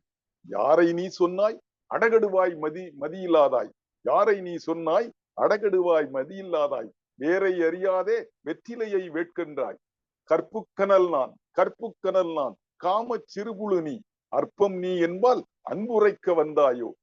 அடுத்த சொல்ற பாருங்க, இப்ப உள்ள சொல்லு அந்த சொல்லு. மெய்ப்பாட்டியல் முனிவன் வேத மனையாட்டினான், மெய்ப்பாட்டியல் முனிவன் வேதமனை யாட்டியனை வைப்பாட்டியாக கொண்டு வசைகாண வந்தாயோ. உயிர் பிச்சை வேண்டுமோ உயிர்க்குயிராம் என் கற்புக்கு உயிர் பிச்சை யார் தருவாய், உளுத்த மரம் போன்றவனே. பெண்ணுக்கு அரசன் நீ வெட்கமில்லை, காமத்து புண்ணுக்கு அரசாய் பொறியிழந்து போனாயே, பாவ கடுவிசத்து பாம்பானாய் பாதகனே நீ என்று அவனை இடித்து கூறி மிகவும் கடுமையாக திட்டுகிறாள். இந்த நேரத்திலே நமக்கு அந்த ராவணன் பேசும்போது இதையெல்லாம் அந்த கம்பெனியிலே ஈடுபாடு கொண்ட யோகியார் அவர்கள் அந்த இடத்தை நினைத்துத்தான் இந்த பகுதியை அமைத்தாரோ என்று எண்ண தோன்றுகிறது. சீதை பேசுவாள், அவன் எல்லாம் ராவணன் பேசி முடித்தவுடன் ஒரு சொல்வாள், அரியொடும் வாழ்ந்த பேடை அங்கனத்து அழுக்கு தின்னும் நரியொடும் வாழ்வதுண்டோ நாயினும் கடைப்பட்டவனே என்று கடுமையாக திட்டுவாள். அந்த அவள் கடுமொழி கேட்டு இந்திரன் தலைகவிழ்ந்தான். அறிவு தடுத்தும் ஆசை உடைத்து செல்ல முடியாமல் நின்றான். அப்போ அவன் ஒரு மனசுக்குள் ஒரு நினைக்கிறான் பாருங்கள், தொடுவான் போல் ஆனாலும், இவள் தொடுவானத்தை போல ஆனாலும் தொடுவேன் நான் அவளை, மாட்சியினால் கற்பென்னும் மாதவத்து தேவதையை சூழ்ச்சியினாலே பெற்று சுவைக்கை துணிந்து விட்டான் என்று சொல்லி யோகியார் அவனுடைய நிலையை சொல்லுகிறார். இதற்கு அடுத்த பகுதி சூழ்ச்சி. அவன் எப்படி இந்த தவறு நடந்த செய்தியை அழகாக யோகியார் நமக்கு தருகிறார். இந்த சூழ்ச்சி பகுதியிலே அவனுடைய எண்ணங்களை நமக்கு தருகிறார். அவன் பேசுகிறான், மந்திரத்தால் மாங்கனிதான் வீழ்வதுண்டோ, மாதவனை தந்தரத்தால் ஏமாற்றி தழுவுவேன், என்னை பழித்தாள் யானவளை கற்பழித்து தன்னை பழிப்பாக்க தவறேன், யானவள் தன்னை கற்பழித்து பழியாக்க தவறேன், பிச்சை சிறுமுனிவன் பேயன் பொருட்டு எந்தன் இச்சை குலைத்தாள், இவள் குலைய பார்ப்பேனே என்று அவன் தன்னுக்குள்ளேயே சபதம் மேற்கொண்டுள்ளான். ஒரு நாள் நமக்கு தெரிந்த செய்திதான். ஒரு நாள் 2ஆம் யாமத்தில் இந்திரன் சேவர் போலி குரல் எழுப்புகிறான். இந்த செய்தியும் வான்மீகத்தில் இல்லை, கம்பெனியிலும் இல்லை. ஆனா மற்ற காப்பியங்களில் எல்லாமே மற்றவர்களுடைய கதைகளில் எல்லாம் வருகிறது. அந்த அந்த குரல் எழுப்பினதை கூட என்ன அருமையாக சொல்கிறார் பாருங்களேன். நள்ளிரவு கொக்கல் குறைப்படங்க, குக்கல் குறைப்படங்க, கூகை குரலொடுங்க, கொக்கரக்கோ கோழி என கூவினான் கோள் மிகுந்தான். அந்த குரலை கேட்ட முனிவன் சந்தி செய்ய புறப்பட்டான். முனிவன் உருவில் இந்திரன் குடிசைக்குள்ளே புகுந்தான். முகத்தில் புன்னகை தவள அகல்யா நாணற்பாய் மேல் உறங்க கண்டான். இந்திரன் அகல்யாவிடம் அவள் உறங்கிக் கொண்டிருக்கிறாள். அந்த நேரத்திலே இவன் உள்ளே செல்கிறான். இந்திரன் அகல்யாவிடம் தன் இச்சையை தீர்த்து கொண்டதை சில சொற்களில் கூடி முடிக்கின்றார் யோகியார். ஆங்கவளை கண்டான், அழகுண்டான், கொண்டான், தீங்கு தடுப்பார் இல்லை, தீமை புரிந்து விட்டான் என்று சொல்லி முடித்து விடுவார். அகல்யா உறக்க இப்பொழுது அகல்யாவினுடைய நிலையை நமக்கு தருகிறார். அகல்யா உறக்க நிலையில் தன்னோடு கூடி மகிழ்ந்தவன் தன் கணவனே என்று கருதி மகிழ்கிறான். அவர் சொல்லுகிறாள், அவள் தன் மனசுக்குள்ளே சொல்லுகிறாள், என்றுமில்லா பேராசை என் கணவர் கொண்டாரே, இன்று கண்டேன் பேரின்பம் யான் என்று இணங்கி விட்டேன், இன்று கண்டேன் பேரின்பம் யான் என்று இணங்கி விட்டாள் என்று அவளுடைய நிலையை சொல்கிறார். கம்பன் கூட கலவியின் போது வந்தவன் இந்திரன் என்று அறிந்து கொண்டாள் அகலிகை. அறிந்து அந்நிலையில் இருந்து விலக முடியாமல் தாழ்ந்தளல் என்று கூறினார். புக்கு அவளோடும் காம புதுமணம் மதுவின் தேரல் ஒக்க உண்டு இருத்தலோடும் உணர்ந்தனல், உணர்ந்த பின்னும் தக்கது அன்று என்ன ஓராள் தாழ்ந்தனல் இருப்ப தாளா முக்கணான் அணைய முனிவன் முடுகி வந்தான் என்று கம்பன் பேசுவான். ஆனால் யோகியார் கணவனே கூடினான் என்று அவன் அருமையான மகிழ்வு கொண்டான் என்றும் தன்னுடைய கணவனை நினைத்து இவளும் மகிழ்வு கொண்டாள் என்று போற்றுகிறார். இந்நேரம் சதி உணர்ந்து திரும்புகின்ற கோதமன் இந்திரமன் ஆசிரமத்தில் இருந்து பூனை போல் வெளிப்பட்டு செல்வதை, இந்த பூனை போல் வெளிப்பட்டு செல்வதும் ஆன்மீகத்திலே இல்லை. வெளிப்பட்டு செல்வதை கண்ட கௌதமன் இந்திரன் மேனி எங்கும் பெண்குறி 1000 சபிக்கப்பட்டான். இதை கூட இதை ஆய்வு செய்த அறிஞர்கள் எல்லாம் அந்த வான்மீகத்திலே சொல்லப்பட்ட அந்த தண்டனை தான் மிகச்சிறந்த தண்டனை. அதாவது பாலியல் வன்கொடுமை செய்தவனுக்கு விதிக்கப்படும், அந்த காலத்திலே விதிக்கப்படும் தண்டனை அது என்று சொல்லுகிறார்கள். இங்கே இந்த பெண்குறி 1000 ஆகும்படி சாபமிட்டது கூட பின்னாலே வந்ததுதான் என்றது நான் முதலிலே சொன்னதை போல வான்மீகத்திலேயே 1000 கண்ணனுக்கு இவர் சாபமிட்டான் என்று சொல்வதை இங்கே நாம் கொஞ்சம் சிந்தித்து பார்க்க வேண்டும். அகல்யாவும் கௌதமனின் சாபத்திற்கு ஆளானார். இல்லன நெறியினை காக்க தவறியதற்கு அவளை கல்லாகும்படி சபிக்கப்பட்டாள் அகல்யா. அகல்யா அவரிடம் கழுவாய் வேண்டுகிறாள், கௌதமனிடம் கழுவாய் வேண்டினாள். அப்பொழுதுதான் ராமன் பாதத்துளி உன் மீது படும்போது சாங்கம் நீங்கும் என்று அகல்யாவுக்கு கௌதமன் சாப விமோசனையும் தந்தான். அகல்யாவின் கணவனின் சாபத்தின்படி அகல்யா கல்லானாள். வான்மீகத்திலே கோதமனே சாப நீக்கம் கொடுக்கின்றான். கம்பனும் யோகியாரும் அகலிகை வேண்ட சாபம் கூறியதாக சொல்லுகிறார்கள். பின் தேவர் இங்கே இந்த அவனுக்கு பின்னாலே தேவர்கள் எல்லாம் அவனிடம் வேண்டிக் கொண்டார்களாம். வேண்டிக் கொண்டவுடன் அவனுக்கு விதித்த அந்த சாபத்தை மாற்றுகிறார் கௌதமன். அதாவது 1000 பெண்குறிகளாக இருந்து 1000 கண்களாக மாற்றிவிட்டது. இது அவருக்கு கொதிப்பை ஏற்படுத்துகிறது யோகியாருக்கு. அவர் சொல்லுகிறார், ஆனால் கல்லான அகலிகைக்கு அவன் இறங்கவில்லை. இந்த அநீதியை சொல்லும் பொழுது சொல்லுகிறார், அறம் நின்றாள் வீழ்ந்தாள், அறம் நின்றாள் வீழ்ந்தாள், அறம் கொன்றார் வாழ்கின்றார், திறம் கொண்ட செம்மாப்பால் தீமை புரிந்து விட்டார், காதலன் தான் கற்பழித்தான், காதலன் தான் கற்பழித்தான், கணவன் அவள் பொற்பழித்தான் என்று கொதித்து குமுறுவதை இந்த பகுதியிலே பார்க்க போக முடியும். அதற்கு பிறகு 3, 4, 5வது பகுதியாக மீட்சி பகுதி. பல்லாண்டுகள் கழிந்தன. ராமனும் இலக்குமனும் விஸ்வாமித்திரனோடு மிதிலைக்கு போகும் வழியிலே புல்வெளியில் கல்லாய் கிடந்த அகல்யா இராமனின் பாததுளிப்பட்டு பெண்ணானாள். ராமன் யோகியாரும் இப்படித்தான் சொல்லுகிறார். இராமன் அவளை தாயே என விழித்து அகல்யா தவறி இழைக்கவில்லை என்றும் பிறர் தான் அவளை தவறாக கருதினாள் என்றும் கம்பராமனை போலவே யோகியாரின் ராமனும் அப்படியே பேசுகிறான். அவர் ராமன் கூறியது என்ன என்று பாருங்கள். நீ பிழைத்தாய் அல்லை, நினைப்பிழைத்தால் எல்லோரும் ஆயிழை நீ தருமத்திற்கு அறிகுறியாய் நின்றாயே, ஆதனினால் துன்பமுறேல் அன்னாய். ராமனும் அவளை அங்கே கம்பராமனும் அன்னாய் என்றுதான் நினைப்பான். இவனும் அவளை அன்னாய் என்று அழைத்து அவளை தேற்றி கோதமிடனும் அழைத்து செல்கிறான். இத்தோடு இந்த மீட்சி பகுதி நிறைவு பெறுகிறது. கடைசியாக முடிவு பகுதிக்கு வருகிறார். முடிவு பகுதியிலே யோகியார் அகலியை கதையில் யாரும் செய்யாத மாற்றங்களை செய்து அகலியை மிகவும் பெருமைப்படுத்துவதை நாம் காண முடியும். யோகியாரின் கௌதமன் தன்மானமும் குலமானமும் கொண்டு வேதநெறி போற்றுபவன். யாமர் அந்த ராமன் வருகிறான். வந்த உடனே அவனுக்கு அதிதி பூசை எல்லாம் செல்கிறார். ஆனால் கூட வந்த அகலியை அவன் கண்டுகொள்ளவே இல்லை. இந்திரன் ராமனை வரவேற்று பூசித்த கௌதமன் அகல்யாவை ஏற்க மறுப்பது போல தோன்றவே இப்பொழுது இந்த ராமனை இவர் மிக கடுமையான பாத்திரமாக இந்த இடத்திலே படிக்கிறார். ராமன் கம்பராமனும் சரி, வால்மீகி ராமனும் சரி, நம்முடைய ராமனை அந்த பல ராமாயணங்களிலும் ராமன் மிகுந்த அமைதியோடு இருப்பதைத்தான் நாம் காண முடியும். இத்தனை கோபம் ஒரு சில இடங்களில் தான் அந்த கோபம் உடையவனாக இங்கே காட்டுகிறார். ராமனை வரவேற்று பூசித்த கருமன் அகல்யாக ஏற்பது போல் ராமனுக்கு தோன்றுகிறது. ஆகவே ராமன் முகத்திலே கோபப்புரிகள் தோன்றுகின்றன. இதை பார்க்கிறார் விஸ்வாமித்திரர். சூழ்நிலை இறுக்கமாவதைக் கண்டு விஸ்வாமித்திரன் கௌதமிடம் தன் கருத்தை சொல்கிறான். இந்திரன் பிழை செய்தானே என்று இந்த பாடல்களை இந்த செய்திகளை எல்லாம் நேரம் கருதி நான் முடிக்க வேண்டியிருப்பதால் இந்த உரைநடையாகவே சொல்கிறேன். இந்திரன் பிழை செய்தானே என்று இவள் பிழை செய்யவில்லை. மனக்குற்றம் இல்லாதவள். உன் மனைவியை நீ ஒதுக்கி வைத்தால் உண்டாகும் பழியில் இருந்து நீ தப்ப முடியாது. நீ இட்ட சாபத்தை ஏற்று அவள் கழித்து விட்டாள். நீ ஒரு சாபம் கொடுத்தாய், அந்த சாபத்தை ஏற்று அந்த சாபத்தை கழித்து விட்டாள். அவளை ஏற்றுக்கொள்ளாமல் பின்னரும் கொடுமை செய்வது அறம் என்று இந்திரன் குற்றம் செய்தான். அதனாலே அகலியா குறையுற்றாள். நிகழ்ந்தது உடற்குற்றமே அன்றி உயிர்குற்றம் ஆகாது.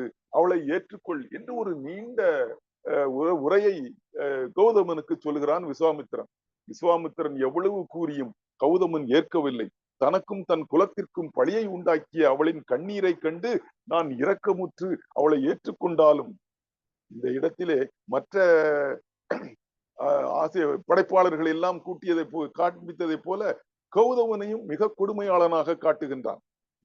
பழியை உண்டாக்கிய அவளின் கண்ணீரை கண்டு நான் இரக்கமுற்று அவளை ஏற்றுக்கொண்டாலும் உலகத்தார் அவளை ஏற்றுக்கொள்ள மாட்டார்கள் என்று சொல்லிவிட்டு அவன் மேலும் ஒரு செய்தியை சொல்கிறான். இப்பொழுதுதான் ராமனுக்கு கோபம் அதிகமாகிறது. பஞ்சமகள் வாலிபத்தில் வானரசை காதலித்தாள். பஞ்சமகள் வாலிபத்தில் வானரசை காதலித்தால் அப்போதை காதலென்றே இப்போது இப்பிழையாக எப்போதும் இழிந்தவளா எளிமையுரை செய்ததுவே ஆதலிலே அகலியை நான் ஏற்கேன் என்று முடிவாக கூறினான். இப்பொழுது ராமன் மிகுந்த கோபத்துடன் காணப்படுகிறான். அவனுடைய அமைதி எல்லாம் போய்விட்டது. அவளை மிக கடுமையான சொற்களால் நம்முடைய கௌதமனை பேசுகிறான். அவள் சொல்லும் பொழுது சொல்லுகிறான், ராமன் காட்டமாக அவனை சாடுகிறான். கொடுமைக்கு ஆனவளை மீண்டும் கொடுமைப்படுத்துவதா வந்தது நீதான் என நினைத்து இப்பழிக்கு ஆனாளாள். பேயான நீ அவளை பெருமையை குலைத்து விட்டாய். இந்திரனை அவள் காதலித்தாள் என்று தெரிந்திருந்தும் அவளை மணந்து கொண்டது ஏன்? அது உன் தற்றல்லவா? விளையாட்டு தோழனாயிருந்தான் இந்திரன். அந்த உறவில் தவறு காண்பது பிழையாகும். மனம் குற்றப்பட்டால் உடல் குற்றப்படும். வெளியே புறப்பட்டு சென்ற கணவன் திரும்பி வந்ததாகவே அவள் கருதினாள். அதை சொல்லும் பொழுது அவர் யோகியாருடைய அடிகளை பாருங்கள். கண்ணால் உனை கண்டாள், வானரசை காணவில்லை. எண்ணத்து உனையேற்றாள், வானரசை ஏற்கவில்லை. தேகத்தாய் நிலை தழுவினால் வானரசை தீண்டவில்லை என்றெல்லாம் அவள் மாசு மறுவற்ற தன்மையை எடுத்து கூறி வரும் ராமன் ஒரு கட்டத்திலே மனம் கொதிப்பேறி விட்டது அவனுக்கு. அவன் சொல்லுகிறான், நீ ஏற்க மாட்டாயோ, நீ ஏற்க மாட்டாயோ, நீனை ஏற்க சொன்னது யார்? தீ ஏற்குமோ வேள்வி சிதையை புகைந்தால்? அவள் உன்னை ஏற்பாளை, உன்னை அவள் ஏற்க வேண்டும் நிலையில்தான் நீ இப்பொழுது இருக்கிறாய். அவள் உன்னை ஏற்பாளில் அதுவென்றோ பெருந்தன்மை? தவளை ஒன்று பாம்பேற்கும் தனிச்சிறப்பு காண்போமே என்று யோகியார் முடிக்கிறார். என்று ராமன் சிறந்த போது கௌதமன் மனம் மாறி நின்று ராமனை பணிகிறான்.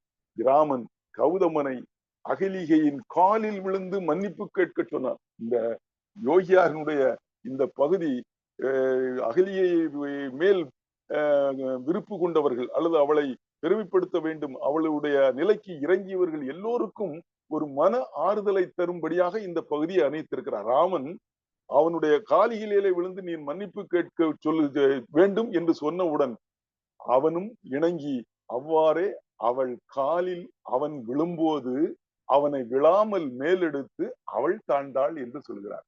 அவ்வாறு அவள் தாழாமுன் கௌதமன் அவளை எடுத்து தழுவிக்கொண்டான் என்று யோகியார் அந்த பகுதியை சொல்லுகிறார். அது அருமையான கவிதை வரிகள்.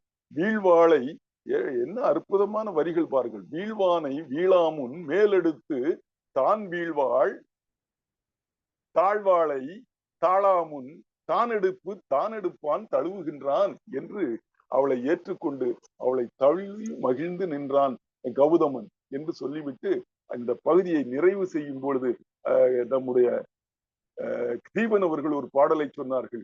இவ்வண்ணம் நிகழ்ந்த வண்ணம் இனி இந்த உலகுக்கெல்லாம் உய்வண்ணம் அன்றி மற்றோர் துயரம் உண்ணம். இந்த வண்ணம் என்ற அந்த வண்ணம் இவருடைய அந்த பாடல் இவருக்கு தாக்கம் இருக்கிறது.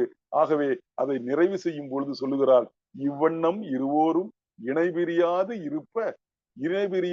ஈண்டிருப்ப மெய்வண்ண ராமபிரான் விடை கொண்டு சென்றானே என்று அந்த பகுதியை நிறைவு செய்கிறார். இந்த இடத்திலே இந்த வீழ்வாளை வீழா முன் மேலெடுத்து தான் வீழ்வாள், தாழ்வாளை தாழா முன் தாளெடுப்பான் தழுவுகின்றான் என்ற அந்த அருமையான வரிகளை கம்பன் எங்கிருந்து கம்பனிடமிருந்து அவர் எடுத்துக்கொண்டாரோ என்று எண்ண தோன்றுகிறது. ராமனை பரதனும் குகனும் சந்திக்க இடத்திலே இப்படி ஒரு அருமையான காட்சியை நமக்கு காட்டுவான் கம்பன். வந்தெதிரே தொழுதானை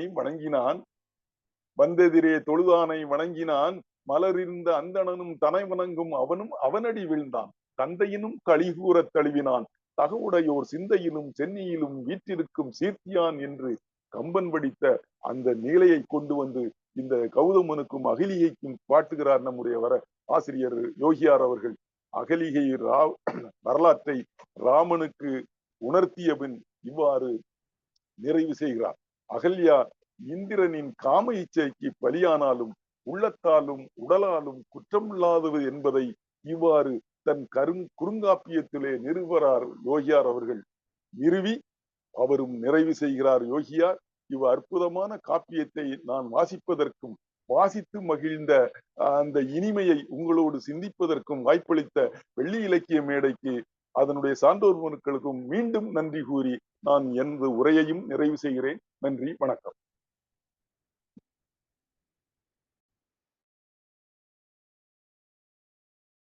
மிக்க நன்றி ஐயா, மிக அருமை. கவிதையை ரசிப்பவர்களுக்கெல்லாம் ஒரு மிகப்பெரிய விருந்து. ஐயா கேஜிஆர் அவர்களும் ஐயா பொன்வேலு மயில் ஐயா அவர்களும் இது போன்ற ஒரு படைப்பை நமக்கு அறிமுகப்படுத்தியது மிகவும் மகிழ்ச்சியை அளிக்கிறது. ஏனென்று சொன்னால் கம்பன் சொன்ன அந்த நிகழ்வுக்கு நேர் எதிராக இவர் சிந்தனை செய்திருக்கிறார். அவன் தாழ்ந்தனள் என்று சொல்வான் கம்பன். ஆனால் இங்கே அவள் மேல் தவறு இல்லை என்று சொல்லக்கூடிய அளவுக்கு ஒரு குறுங்காவியத்தை இயற்றி மிக அருமையான அந்த கவிதை வரிகளெல்லாம் மிகவும் சிறப்பாக இருந்தது. ஐயாவுடைய உரையை நான் ரசித்தேன்.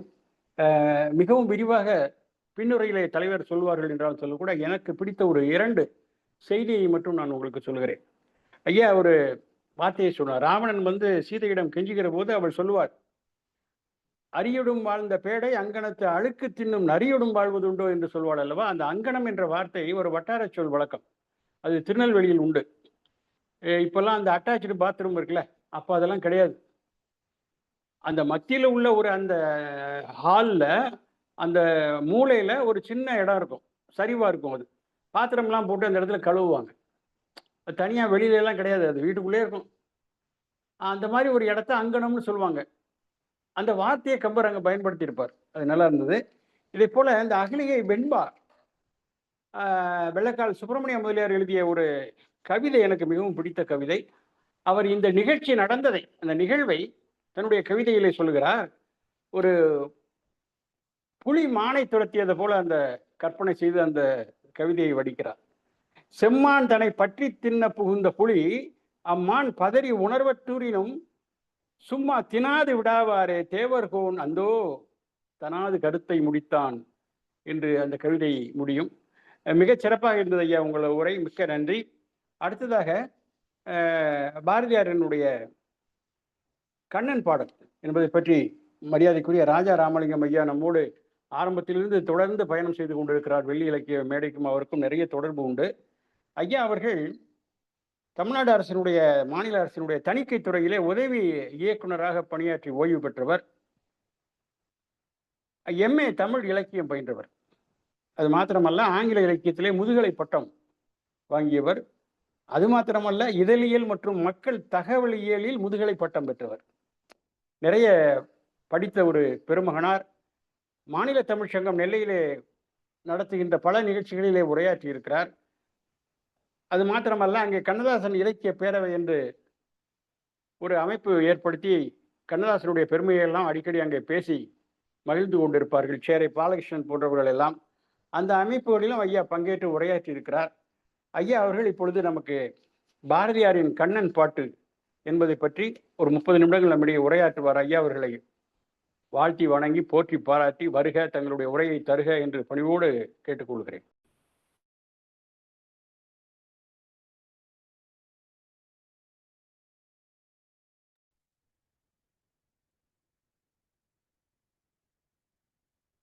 ஐயா மைக் அன்மியூட் பண்ணிட்டீங்களா? பண்ணிட்டேன்.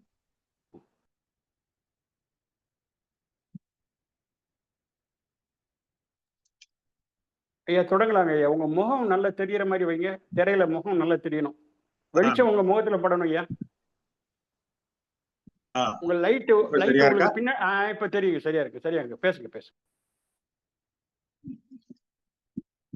வெள்ளி இலக்கிய மேடையின் 150வது இணைய வழிகாட்டலே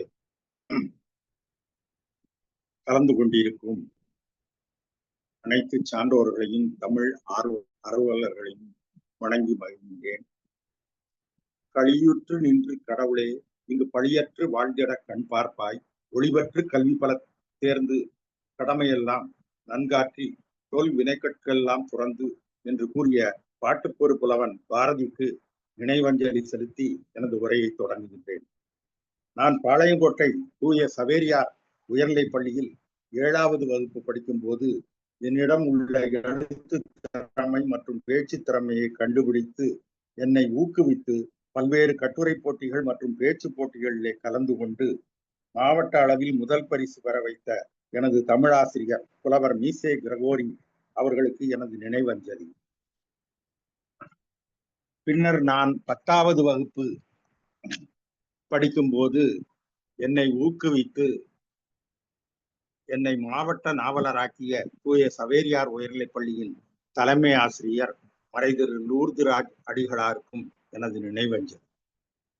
பின்னர் நான் தூய சவேரியார் கல்லூரியில் புகுமுக வகுப்பு படிக்கும்போது என்னை ஊக்குவித்து அகில இந்திய அளவில் கட்டுரை போட்டிகளில் பரிசுகள் பெற வைத்த மறைதிரு அந்தோணிசாமி அடிகளாருக்கு எனது நினைவஞ்சலி.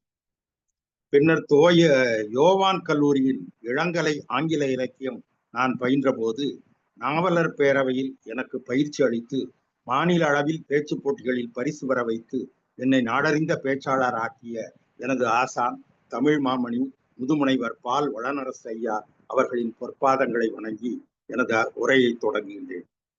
பாரதி என்ற மந்திர சொல்லுக்கு எனக்கு என்னதான் தொடர்போ நான் அறியேன்.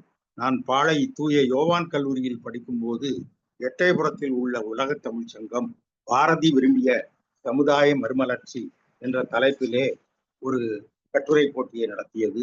அதில் மாநில அளவில் முதல் பரிசு பெற்று எட்டயபுரத்தில் உள்ள பாரதியின் நினைவிடத்தில் நடைபெற்ற விழாவில் கல்கி ஆசிரியர் டி ராஜேந்திரன் அவர்கள் தலைமையிலே பம்பாய் தமிழ்ச்சங்க பொறுப்பாளர் திரு MS சுப்பிரமணியன் அவர்கள் விழா மேடையிலேயே ரூபாய் 75 ரொக்கமாக எனக்கு வழங்கினார்கள்.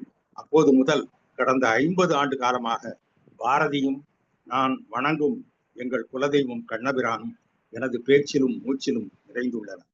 1994 ஆண்டில் பிறந்த எனது 3வது மகளுக்கு கிருஷ்ண பாரதி என்று பெயர் சூட்டினேன்.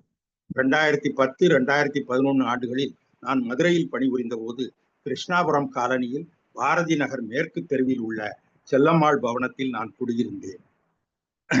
இன்று பாரதியின் கண்ணன் பாட்டு என்ற தலைப்பில் உரையாற்ற எனக்கு அனுமதி அளித்த கவிஞர் நெல்லை தீபன் அவர்களுக்கும் தமிழ்ச்செல்வம் KG ராஜேந்திர பாபு அவர்களுக்கும் எனது நெஞ்சார்ந்த நன்றியை தெரிவித்துக் கொள்கின்றேன்.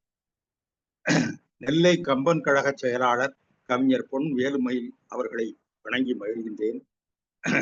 எனது கெழுதகை நண்பர் நாகூர் முயின் அவர்கள், கவிஞர் சமூகி அவர்கள், எனது மகள் முனைவர் வேல்வெளி ரம்யா, நண்பர் அருணாச்சலம் பாபநாசம், எழுத்தாளர் முகவை க மனோகரன் ஆகியோரையும் நான் வழங்கி மகிழ்கிறேன். 1979ஆம் ஆண்டே எழுத்தாளர் வண்ண நிலவன் அவர்கள் வாயிலாக தீபம் பார்த்தசாரதி அவர்களிடம் அறிமுகப்படுத்திய இன்றளவும் எனது எழுத்துக்கும் பேச்சுக்கும் ஊக்குவிக்கும் மனிதநேய பண்பாளர் பொறியாளர் பாப்பையா அவர்களுக்கு எனது நெஞ்சார்ந்த நன்றியை தெரிவித்துக் கொள்கின்றேன். பிரிட்டிஷ் அரசின் நெருக்கடி முற்றும் நிலையில் 1908இல் பாரதியும் அவரது நண்பர்களும் புதுச்சேரிக்கு தப்பித்து செல்கின்றனர். புதுச்சேரி பிரெஞ்சு ஆதிக்கத்தின் கீழ் இருந்ததால் பிரிட்டிஷ் அரசு யாரையும் கைது செய்ய முடியாது என்பதே அதற்கு காரணம். அங்குதான் பாரதி பாப்பா பாட்டு, குயில் பாட்டு, கண்ணன் பாட்டு, பாஞ்சாலி சபதம் எல்லாம் எழுதினார். நமது தலைவர் KGR அவர்கள் தன்னுடைய தலைமை உரையிலே சொன்ன மாதிரி இவை பாரதியின் பாப்பா பாட்டு, குயில் பாட்டு, கண்ணன் பாட்டு, பாஞ்சாலி சபதம் எல்லாம் காப்பியம் என்ற அளவில் போற்றப்படுகின்றன. பாரதியின் முப்பெரும் பாடல்கள் என்ற அடைமொழிக்குள் அடங்குபவை கண்ணன் பாட்டு, பாஞ்சாலி சபதம் மற்றும் குயில் பாட்டு. பாரதி கண்ணனை பல்வேறு உறவுகளை பாவித்து பாடிய பாடல்கள் கண்ணன் பாட்டாகும். கண்ணன் என் தோழன், கண்ணன் என் தாய், கண்ணன் என் தந்தை, கண்ணன் என் சேவகன், கண்ணன் என் ஆசான், கண்ணன் என் சீடன், எனது சற்குரு, கண்ணன் என் விளையாட்டு பிள்ளை, கண்ணம்மா என் குழந்தை, கண்ணன் என் காதலன், கண்ணன் என் காந்தன், கண்ணம்மா என் காதலி, கண்ணன் என் ஆண்டாள், கண்ணம்மா எனது குலதெய்வம் என்று மொத்தம் 23 பாடல்களை பாரதி பாடியுள்ளார். தன்னுணர்ச்சி பாடலின் உள்ளார்ந்த பண்பு தனி மனித ஆளுமையாக இருப்பினும் உலக புகழ் வாய்ந்த தன்னுணர்ச்சி பாடல்கள் இலக்கியம் என்னும் சிறப்பை பெற்று விளங்க காரணம் அவை தனி மனித அடையாளங்களுக்கும் உணர்வுகளுக்கும் உருவம் கொடுப்பதனால் ஆகும் என்று introduction to the study of literature என்ற நூலில் ஹட்சன் தெரிவித்தார். தன்னுணர்ச்சி பாடல்களுக்கு ஷெல்லியும் கீட்ஸும் ஆங்கில இலக்கிய உலகில் முதலாக முழு வடிவம் கொடுத்தனர். மகாகவி பாரதியிடம் ஷெல்லியின் செல்வாக்கு மிக அதிகம். ஷெல்லியின் தாக்கத்துடன் பாரதி அற்புதமான தன்னுணர்ச்சி பாடல்களை தமிழுக்கு தந்திருக்கிறார். தம்முடைய பெயரையே ஷெல்லிதாசன் என்று மாற்றிக்கொண்டவர் பாரதி. செவ்வியல் இலக்கியமாக திகழும் சங்க பாடல்களில் நாம் காணும் அகத்துறை பாடல்களும் கையறுநிலை பாடல்களும் தன்னுணர்ச்சி பாடல்களே. குறிஞ்சி பாட்டு இதற்கு மிகச்சிறந்த உதாரணமாகும். பாரதியே முதலாய் தன்னுணர்ச்சி பாடல்களை பூர்ண நிறைவுடன் பாடியவர் என்கிறார் திறனாய்வாளர் கைலாசபதி. ஒரு கவிஞன் தான் துயரத்தால் கற்றதை பாட்டினில் போதிக்கிறான் என்பான் ஷெல்லி. அவர் sweetest songs are those that tell us of the saddest thoughts என்று சொன்னவன் ஷெல்லியே. பாரதியின் சிறப்பு என்னவென்றால் கண்ணன் பாடல்கள் பலவற்றிற்கும் ராகம், தாளம் முதலியவற்றை குறிப்பிட்டு பாடல்களை எழுதியுள்ளார். கண்ணன் என் தோழன் என்ற பாடலை முதலில் பார்ப்போம். கண்ணனை தனது தோழனாகவும் தன்னை அர்ச்சுனனாகவும் பாவித்து பாடப்பட்ட பாடல் இது. பொன்னவிர் மேனி சுபத்திரை மாதை புறங்கொண்டு போவதற்கே இனி என்ன வழி என்று கேட்கில் உபாயம் இரு கணத்தே உரைப்பான் அந்த கண்ணன் வில்லாளன் தலைவனை கொண்டிட காணும் வழியொன்று இல்லேன் வந்திங்கு உன்னை அடைந்தனன் என்பில் உபாயம் ஒரு கணத்தே உரைப்பான். தங்கம் போல் ஒளி வீசும் உடலுடைய சுபத்திரை என்கின்ற பெண்ணை வெளியிடம் கொண்டு செல்வதற்காக இனிமேல் என்ன செய்யலாம் என்று கேட்டால் அதற்கான வழிமுறையை 2 நொடியில் கூறிவிடுவான். வில் வீரர்களின் தலைவனாக விளங்கும் கர்ணனை மாய்த்திட என்னிடத்தில் உபாயம் ஒன்றும் இல்லையே, எனவே உன்னிடத்தில் இங்கு வந்து அடைக்கலம் புகுந்தேன் என்றால் 1 நொடியில் அதற்கான வழிமுறையை கூறுவான். நாடு இழந்து வனப்பகுதிகளில் அலைந்து திரியும் நாட்களிலும் மனக்காதிருக்குமாறு செய்வான். மிகப்பெரிய படைகளுக்கு தலைமை தாங்கி நின்று போர் தொழிலை மேற்கொள்ளும் போது தேர்ப்பாகனாக இருந்து துணை புரிவான். என்னுடைய உடலுக்கு துன்பம் தரும் நோய் உண்டான போது அதற்கான மருந்தை கூறுவான். இழிவான மனவர்த்தங்களை அடையும் போது ஆறுதல் கூறி என்னை கவலையில் இருந்து விடுவிப்பான். உயிர் பிழைத்திருக்கும் வழிமுறையை கூற வேண்டும் என்று வேண்டினால் ஒரு வாசகத்திலே வழியை கூறுவான். செயலின் வழிமுறை, செயலை செய்திடும் வழிமுறை, அதன் பயனை அடையும் விதிமுறை என அனைத்தையும் கூறுவான்.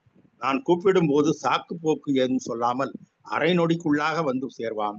மழைக்காலத்தில் குடையைப் போலவும் பசித்திடும் பொழுதில் உணவைப் போலவும் எங்கள் வாழ்க்கையின் கண்ணன் தேவையானவனாக இருக்கின்றான். நாங்கள் வேண்டி கேட்கின்ற போதெல்லாம் எங்களுக்கு தேவையான செல்வத்தை தந்திடுவான். நாங்கள் அவனை பற்றி சொல்லும் பரிகாசமான விளையாட்டு சொற்களை பொறுத்து கொள்வான். நடனமாடி காட்டியும் பாடல்களை பாடியும் எனக்கு மன அமைதியை ஏற்படுத்துவான். என் விருப்பம் எது என்று நான் சொல்வதற்கு முன்னரே குறிப்பினால் அதை உணர்ந்து கொள்வான். என் மீது அன்பு கொண்டவர்கள் பலருள் இந்த கண்ணனைப் போல நேசம் கொண்டவர் வேறு எவரும் இல்லை. மனச்செருக்கு கொண்ட போதோ ஓங்கி அடித்து அதனை தகர்த்திடுவான். உள்ளத்தில் கபடம் கொண்டு ஒரு சொல்லை சொன்னால் அதனை அங்கேயே தூவென்று இழந்திடுவான். மிகச்சிறிய குட்டையில் நீண்ட நாட்களாக அழுகி கிடக்கும் கெட்ட பாசியை பெருக்கெடுத்தோடும் நீர்ப்பெருக்கு அடித்து செல்வது போல கருணை மிகுந்த சொற்களை கூறி உள்ளத்தின் சோர்வை நீக்கிடுவான். சிறு பிள்ளைகள் போல சிரித்து விளையாடி மகிழ்ந்திருப்பான். பேரழகு மிக்க பெண்கள் தன்னை நாடி வருமாறு பல சூழ்ச்சிகளை செய்து விடுவான். அவன் கூறியபடி நடந்து கொள்ளாவிட்டால் அதிகமான துன்பத்தை தந்திடுவான். அதற்காக கண்ணனை இகழ்ந்து ஒதுக்கிவிட்டால் ஐயோ, அதன் பின்னர் நான் இந்த உலகில் வாழ இயலாது. நான் கோபமாக இருக்கும் போது ஒரே ஒரு வார்த்தையை கூறி குலுங்க குலுங்க சிரித்திட செய்திடுவான். ஒருவருக்கொருவர் கருத்து வேறுபாடு கொள்ளுகின்ற போது ஏதாவது ஒரு காரியத்தை செய்து ஆனந்தம் தழைத்திட செய்து விடுவான். மிகப்பெரிய ஆபத்து என்னை சூழும் போது அருகில் வந்து நின்று ஆபத்தை நீக்கி என்னை காத்திடுவான். விளக்கு சுடரில் வந்து விழும் விட்டுக்குச்சியை போல என்னை நெருங்கி வரும் கைகளை அழைத்திடுவான். சத்தியத்திலிருந்து விலகி நடப்பவர்களை காலால் எட்டி உதைத்து அழித்திடுவான். கருணை வள்ளலான அவன் மட்டும் அடுக்கடுக்காக பொய்கள் சொல்வான். பெண்ணுக்கு உரித்தான நல்ல பண்புகளை கொண்டவன் சில பொழுது வெறி பிடித்தவன் போல நடந்து கொள்வான். மிகவும் சாந்தமான பண்புகளை கொண்டவன் சில நேரம் நெருப்பின் வெம்மை பணியின் கொண்டவன். உயிரை வதைக்கும் கொலைகளுக்கு பயப்படாத வீரர்களின் பண்பை மிகுதியாக பெற்றவன் கண்ணன். அதே நேரம் சிறு பிள்ளைகள் சொல்லும் சொல்லை போல வஞ்சகமில்லாத வார்த்தைகளை கண்ணன் கூறுவான். எந்நாளும் நல்லவருக்கே கெடுதல்கள் அணுகாது திறம்பட பாதுகாத்திடுவான். நல்லவர் அல்லாதவர்களுக்கு விஷத்தை விடவும் நோயை விடவும் நெருப்பை விடவும் கொடியவனாக கண்ணன் இருந்திடுவான். கண்ணன் பெண்களின் உள்ளத்தில் அன்பு தோன்றுமாறு மதிமயக்கும் பாடல் இசைப்பதில், கண்களை மகிழ்விக்கும் ஓவியம் வரைவதில், பகைவர்களோடு எதிர்நின்று சண்டையிடும் தொழில் என இவற்றில் யாவற்றிலுமே மிகுந்த வல்லமை பெற்றவன் என்பதை பார்ப்பீராக. மேன்மை மிக்க மறைகளை கற்று உணர்ந்த தவச் சான்றோர்களின் உணர்வில் பொருந்தி இருக்கின்ற பரம்பொருள் கண்ணன் என்பதை பார்ப்பீராக. நன்மை தரும் கீதையை கூறி என்னை மகிழ்ந்திடச் செய்த கண்ணின் புகழை நான் போற்றிடுவேன் என்று அர்ச்சுனன் கண்ணன் தனது தோழனாக பாவித்து பாடிய பாடல்களை பாரதி பாடியுள்ளார். இந்த இடத்தில் கண்ணனுடைய தாசனாக தன்னுடைய பெயரையே மாற்றிக்கொண்ட கவியரசர் கண்ணதானை பற்றி சொல்ல விரும்புகின்றேன். நான் 6ஆம் வகுப்பில் படித்த காலந்தொட்டே கவிஞர் கண்ணதாசனின் திரைப்பட பாடல்கள் என் காதுகளில் ஒலித்த வண்ணம் இருந்தன. காலநடையில் கவிஞரின் கவிதைகளும் பாடல்களும் என் உதிரத்தில் கலந்து என்னை முற்றாக ஆட்கொண்டு விட்டன. கவிஞரின் பாடல்கள் மூலமே நான் தமிழ் கற்றேன். ஒரு காதலியைப் போல நான் கவிஞரை நெஞ்சில் வைத்து நேசிக்க தொடங்கினேன். கவிஞரை படிப்பதும் அவரை பற்றி பேசுவதும் எப்போதும் எனக்கு சுக அனுபவத்தை தந்தது. கண்ணதாசனை நான் பார்த்திருக்கிறேன். அவர் கலந்து கொண்ட பல்வேறு நிகழ்ச்சிகளுக்கும் நான் சென்றிருக்கின்றேன். எனது அலுவலகத்தில் ஒரு நாள் தற்செயல் விடுப்பு எடுத்து அவரது பூத உடலுக்கு இறுதி அஞ்சலி செலுத்தியிருக்கின்றேன். கண்ணம்மாப்பேட்டையில் அவரது உடல் தகனம் செய்யப்படும் வரை கண்ணீருடன் கலந்து கொண்டு கனத்த நெஞ்சோடு வீடு திரும்பியுள்ளேன். ஆங்கில இலக்கிய உலகில் அழியா இடம்பெற்ற கீட்ஸ், ஷெல்லி, பைரன் போன்ற படைப்பு உலக மேதைகளின் பக்கத்தில் கவிஞருக்கும் ஒரு நாற்காலியை போடலாம். அவன்தான் மனிதன் திரைப்படத்தில் கவிஞர் எழுதிய ஆட்டுவித்தால் யாரொருவர் ஆடாதாரே கண்ணா என்ற பாடல் பல பரிமாணங்களில் சோகரசத்தை நம்மை பருக தூண்டுகிறது. ஆட்டுவித்தால் யாரொருவர் ஆடாதாரே கண்ணா, ஆசையெனும் தொட்டிலே ஆடாதாரே கண்ணா, நீ நடத்தும் நாடகத்தில் நானும் உண்டு, என் நிழலில் கூட அனுபவத்தின் சோகம் உண்டு. பாஞ்சாலி உன்னிடத்தில் சேலை கேட்டாள், அந்த பார்த்தனவன் உன்னிடத்தில் கீதை கேட்டான். நான் இருக்கும் நிலையில் உன்னை என்ன கேட்பேன், இன்னும் நன்மை செய்து துன்பம் வாங்கும் உள்ளம் கேட்பேன். காலளவு கிடைத்தாலும் மயங்க மாட்டேன், அது கையளவே ஆனாலும் கலங்க மாட்டேன். உள்ளத்திலே உள்ளதுதான் உலகம் கண்ணா, இதை உணர்ந்து கொண்டேன் துன்பமெல்லாம் விலகும் கண்ணா. ஆட்டுவித்தால் ஆரொருவர் ஆடாதாரே என்ற திருநாவுக்கரசரின் தேவார பாடல் வரியை கவிஞர் அப்படியே எடுத்துக்கொள்கிறார். அப்பர் சிவனை சிந்தையில் நிறுத்தி பாடிய வரியை கவிஞர் கண்ணனோடு இணைக்கிறார். உண்ணும் சோறும் பருகும் நீரும் கண்ணனாகவே ஆழ்வாருக்கு காட்சி அளித்தது போன்று காணும் அனைத்தும் கண்ணனாகவே கவிஞருக்கு தரிசனம் தந்தன.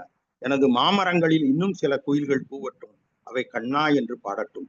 எனது தென்னை மரங்களில் இன்னும் சில இளநீர்கள் செழிக்கட்டும், அவை கண்ணனின் பூஜைக்கு உதவட்டும். எனது நந்தவனங்களில் இன்னும் சில புஷ்பங்கள் மலரட்டும், அவை கண்ணனுக்கு மாலையாக மாறட்டும். எனது விளக்குகள் இன்னும் பிரகாசமாக எரியட்டும், அவை கண்ணனுக்கு தீபமாகட்டும். எனது வாழைத்தோட்டங்கள் பச்சை பசல் என்று காட்சி அளிக்கட்டும், அவை கண்ணனுக்கு நெய்வேத்தியம் படைக்கட்டும். எனது சங்கீத தாளம் தப்பாமல் எழட்டும், அத்தாளம் கண்ணன் கோயில் மணியோசையாக மாறட்டும். என்னிடம் உள்ள ஒரே கூறிய ஆயுதம் இது, இன்னும் சிலவற்றை எழுதுவதற்காக கண்ணனின் கோபுர கலசம் போல் மின்னட்டும். தின்னவரும் புலிதன்னையும் அன்போடு சிந்தையில் போற்றிடுவாய் நன்னெஞ்சே, அன்னை பராசக்தி அபூர்வாயினள், அவளை கும்பிடுவாய் என்று ஆண்மையினை சிகரத்தில் நின்று பாடுகிறார் பாரதி. எல்லா உயிர்களையும் தன்னுள் காண்பதும் எல்லா உயிர்களிலும் தன்னை காண்பதும் தான் உண்மையான ஆன்மீகம். கண்ணன் என் தாய் நொண்டி சிந்து ராகத்திலே இதை பாடியிருக்கிறார். உண்ண தெவிட்டாதே அம்மை உயிரனும் உலகினும் உயர்வனும் பால் வண்ணமுற வைத்தனக்கே என்றான். வாயினீர் கொண்டு ஊட்டுமோர் வன்மை உடையாள், கண்ணனும் பெயருடையாள், என்னை கட்டி நிறைவாள், என்னுந்தன் கையில் வைத்து மன்னனும் உந்தன் மடியில் வைத்தே பல மாயமுறம் கதை சொல்லி மனங்கழிப்பாள் என்று பாடுகிறார் பாரதி. அன்னையின் உயிராகிய மார்பினில் அருந்திய மேன்மை மிக்க பால் அருந்த அருந்த ஒருபோதும் திகட்டாது. அவன் அந்த பாலை என் வாயினில் வைத்து அழகாக ஊட்டிவிடும் வள்ளல் தன்மை கொண்டவள். அத்தாய் கண்ணன் எனும் பெயரை உடையவள் ஆவாள். எங்கும் உள்ள ஆகாயம் என்னும் தன் கரங்களால் என்னை கட்டியடித்து பூமியாகிய தன் மடியில் வைத்து பல தந்திரங்கள் பொருந்திய கதைகளை சொல்லி உள்ளம் மகிழ்வாள். என் தாய் கூறிய சில கதைகள் இன்பமயமானவை, சில கதைகள் எனக்கு உயர்வையும் வெற்றியையும் தரக்கூடியவை, சில கதைகள் துன்பம் நிறைந்தவை, சில கதைகள் பொல்லாத தோல்வியையும் நிலை தாழ்ந்த வரலாற்றையும் சொல்பவை. என்னுடைய வயது என்னுடைய ஆசை ஆகிய இவற்றிற்கு ஏற்றவாறு என் மனக்கருத்தை உணர்ந்து அன்போடு கண்ணனாகிய தாய் கதையை சொல்லி கொண்டு வருவாள். நான் அவற்றை கேட்டு என்னை மறந்து வியப்பினால் கண்ணனோடு கரைந்து விடுவேன். புதுமையாக பலவிதமான காட்சிகளை எனக்கு காண்பிப்பாள். நிலவு என்ற ஒரு பொம்மை, அதிலிருந்து குளிர்ச்சியான அமிழ்தம் போன்ற ஒளி விரிந்து பரவும் பல அழகான தோற்றங்களில் கூட்டம் கூட்டமாக இருக்கும். மேகம் என்னும் பொம்மை மழையை பொழிவிக்கும். அவற்றுக்கும் மேலாக கதிரவன் என்ற பொம்மை உண்டு. ஆனால் அதனுடைய முகத்தின் பிரகாசத்தை சொல்வதற்கு என்னிடம் எந்த வார்த்தையும் இல்லை. சின்ன சின்ன ரத்தினங்களைப் போல விட்டு விட்டு ஒளி வீசும் நட்சத்திரங்கள் ஆகாயமெங்கும் பரவி இருக்கும். நான் அவற்றின் எண்ணிக்கைகள் கணக்கிட உள்ளம் விரும்பி மிகவும் முயன்றாலும் என்னால் அவற்றை எண்ணி முடிக்க இயலவில்லை. எல்லா காலங்களிலும் தாம் இருக்கும் இடத்தை விட்டு ஒருபோதும் விலகி சொல்லாத மலைகள், காட்டுப்பகுதியில்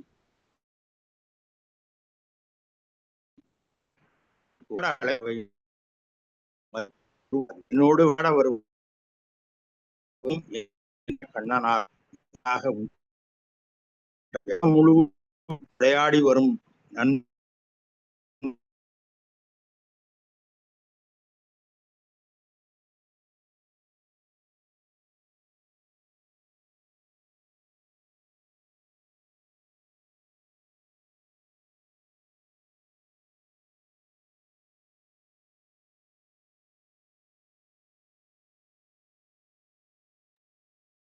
ம். ஐயா ராஜா ராமலிங்கம் ஐயா.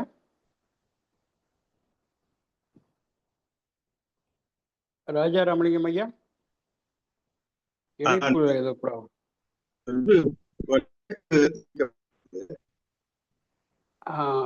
உங்க வீடியோவை ஆஃப் பண்ணிருங்க. அப்போ குரல் கொஞ்சம் கிளியரா கேட்கும் எங்களுக்கு. வீடியோ அது மட்டும் வீடியோ அப்போ இப்போ பேசுங்க. வீடியோ ஆஃப் பண்ணிட்டு பேசுங்க. சரி.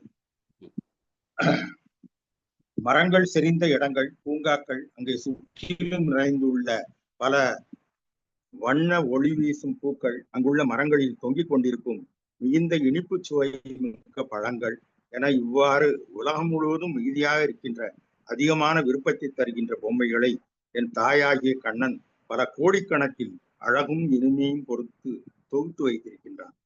நான் உண்பதற்காக பல வகையான உணவுப் பொருட்களையும் என் காதுகள் அலுப்பின்றி கேட்கும் வகையில் பல நல்ல பாடல்களையும் உள்ளம் ஒன்றுபட்டு பழகுவதற்காக அறிவுடைய உண்மையான நண்பர்களையும் என் தாய் வழங்கியிருக்கிறாள். நம்மை சாகடித்திடுமோ என எண்ணத்தக்க வகையில் இன்பத்தை கொடுக்கின்ற அக்னியாக, அக்னியின் ருசியுடைய அமிர்தமாக, சிறப்பு பொருந்திய காதல் உணர்வுக்காக இந்த பெண்களை எல்லாம் என்னை சுற்றி வைத்திருக்கிறார்.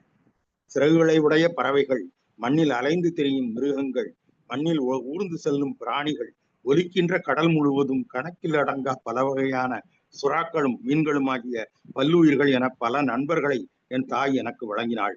முழுமையான மகிழ்ச்சியை கொடுத்தாள். அந்த கருணையை முழுமையாக எண்ணி பார்க்க கூட என்னால் முடியவில்லை. கோடிக்கணக்கில் பல்வகையான வேதாந்த நூல்களை உருவாக்கி வைத்தாள். அவற்றை விட மேலான மெய்ய நிலையை கொடுத்தாள். ஓய்வு நேரத்தில் நான் வேடிக்கையாக பார்த்து சிரிப்பதற்காக புனையப்பட்ட போலியான வேதங்களையும் சமய படுகொலைகளையும் மன்னர்களின் வேண்டாத செயல்பாடுகளையும் முதியவர்களின் போலியான வழக்காறுகளையும் முட்டாள் இளைஞர்களின் வருத்தத்துக்கு உரியனவற்றையும் அவள் உருவாக்கினாள். நான் விரும்பியவற்றை எனக்கு வழங்கியுள்ளாள். நான் ஆசைப்படும் முன்பே அவற்றை வழங்கிட வேகமாக முன் வருவாள். என்னை ஆட்கொண்டு கருணை காட்டிடுவாள். என் தமையன் அர்ச்சுனனைப் போல வல்லமை மிக்கவனாக என்னை உருவாக்கிடுவாள். எப்பொழுதும் எல்லா நாட்களும் அவளுடைய இனிய கருணையை கவிதையாக பாடி மகிழ்கின்ற நல்ல செயலை நான் ஆற்றுவேன். நெடுங்காலம் புகழோடு வாழும் வாழ்க்கையையும் ஒப்பில்லாத கீர்த்தியையும் என் தாய் எனக்கு அருள்வாள். அடுத்ததாக கண்ணன் என் தந்தை. நொண்டி சிந்து பிரதான ரசம் அற்புதம் என்ற அமைப்பில் பாடியுள்ளார். கண்ணனாகிய என் தந்தை பூமிக்கோளுக்கு என்னை அனுப்பி வைத்தான். அந்த புதன் மண்டலத்தில் என் தம்பிகள் இருக்கிறார்கள். நியமித்த முறைப்படி இந்த பரந்த வெட்ட வெளியின் எல்லா இடங்களிலும் அனுதினமும் சுழன்று கொண்டே செல்லும் இந்த உலகத்தில் எங்களுடைய கூட்டத்தார் தாங்கள் எண்ணுவது போல வீட்டிலிருந்து ஆட்சி செய்பவர்களாக இருக்கிறார்கள். இங்குள்ளோரும் எல்லோரும் கடவுளாகிய எங்கள் தந்தை கண்ணனுடைய சரித்திரத்தை கொஞ்சம் கூறுகின்றேன், கேட்பீராக. எங்களுடைய செல்வ வளத்திற்கு எவ்வித பற்றாக்குறையும் இல்லை. எமது தந்தை சேர்த்து வைத்துள்ள தங்கத்துக்கு அளவே இல்லை. அவன் கல்வி அறிவில் மிக்கவும் வல்லவன். அவனுடைய பாடலின் சுவை மதிப்பிட இயலாதது. இப்படி பல வகையான சிறப்புகள் இருந்தாலும் அவற்றின் நடுவே சிறிது பித்து பிடித்தவன் போலவும் அடிக்கடி நடந்து கொள்வான். நல்ல பாதையில் செல்லும் அடியார்களை அவர்களின் மன உறுதி தளர்ந்து போகும் வரை சோதிக்கின்ற தன்மை கொண்டவர். அவருடைய உண்மையான பெயரை உரத்து சொல்வதற்கு மரியாதை காரணமாக என் நாவிற்கு துணிவில்லை. எல்லோரும் அறியும் வகையில் ஈசன் என்றும் கண்ணன் என்றும் நான் சொல்வதுண்டு.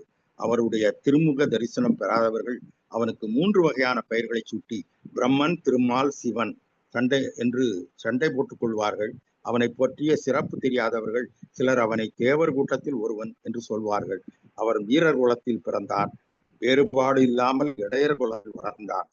அந்தணர் நடுவில் சிறந்தவனாக விளங்கினான். செட்டி இன மக்கள் சிலரோடும் அவனுக்கு பழக்கம் உண்டு. கருநிற மேனியை கொண்டவன். ஆனால் பொன் வண்ணம் கொண்ட பெண்களோடு அன்புமிக கொண்டு ஆனந்தம் அடைபவன்.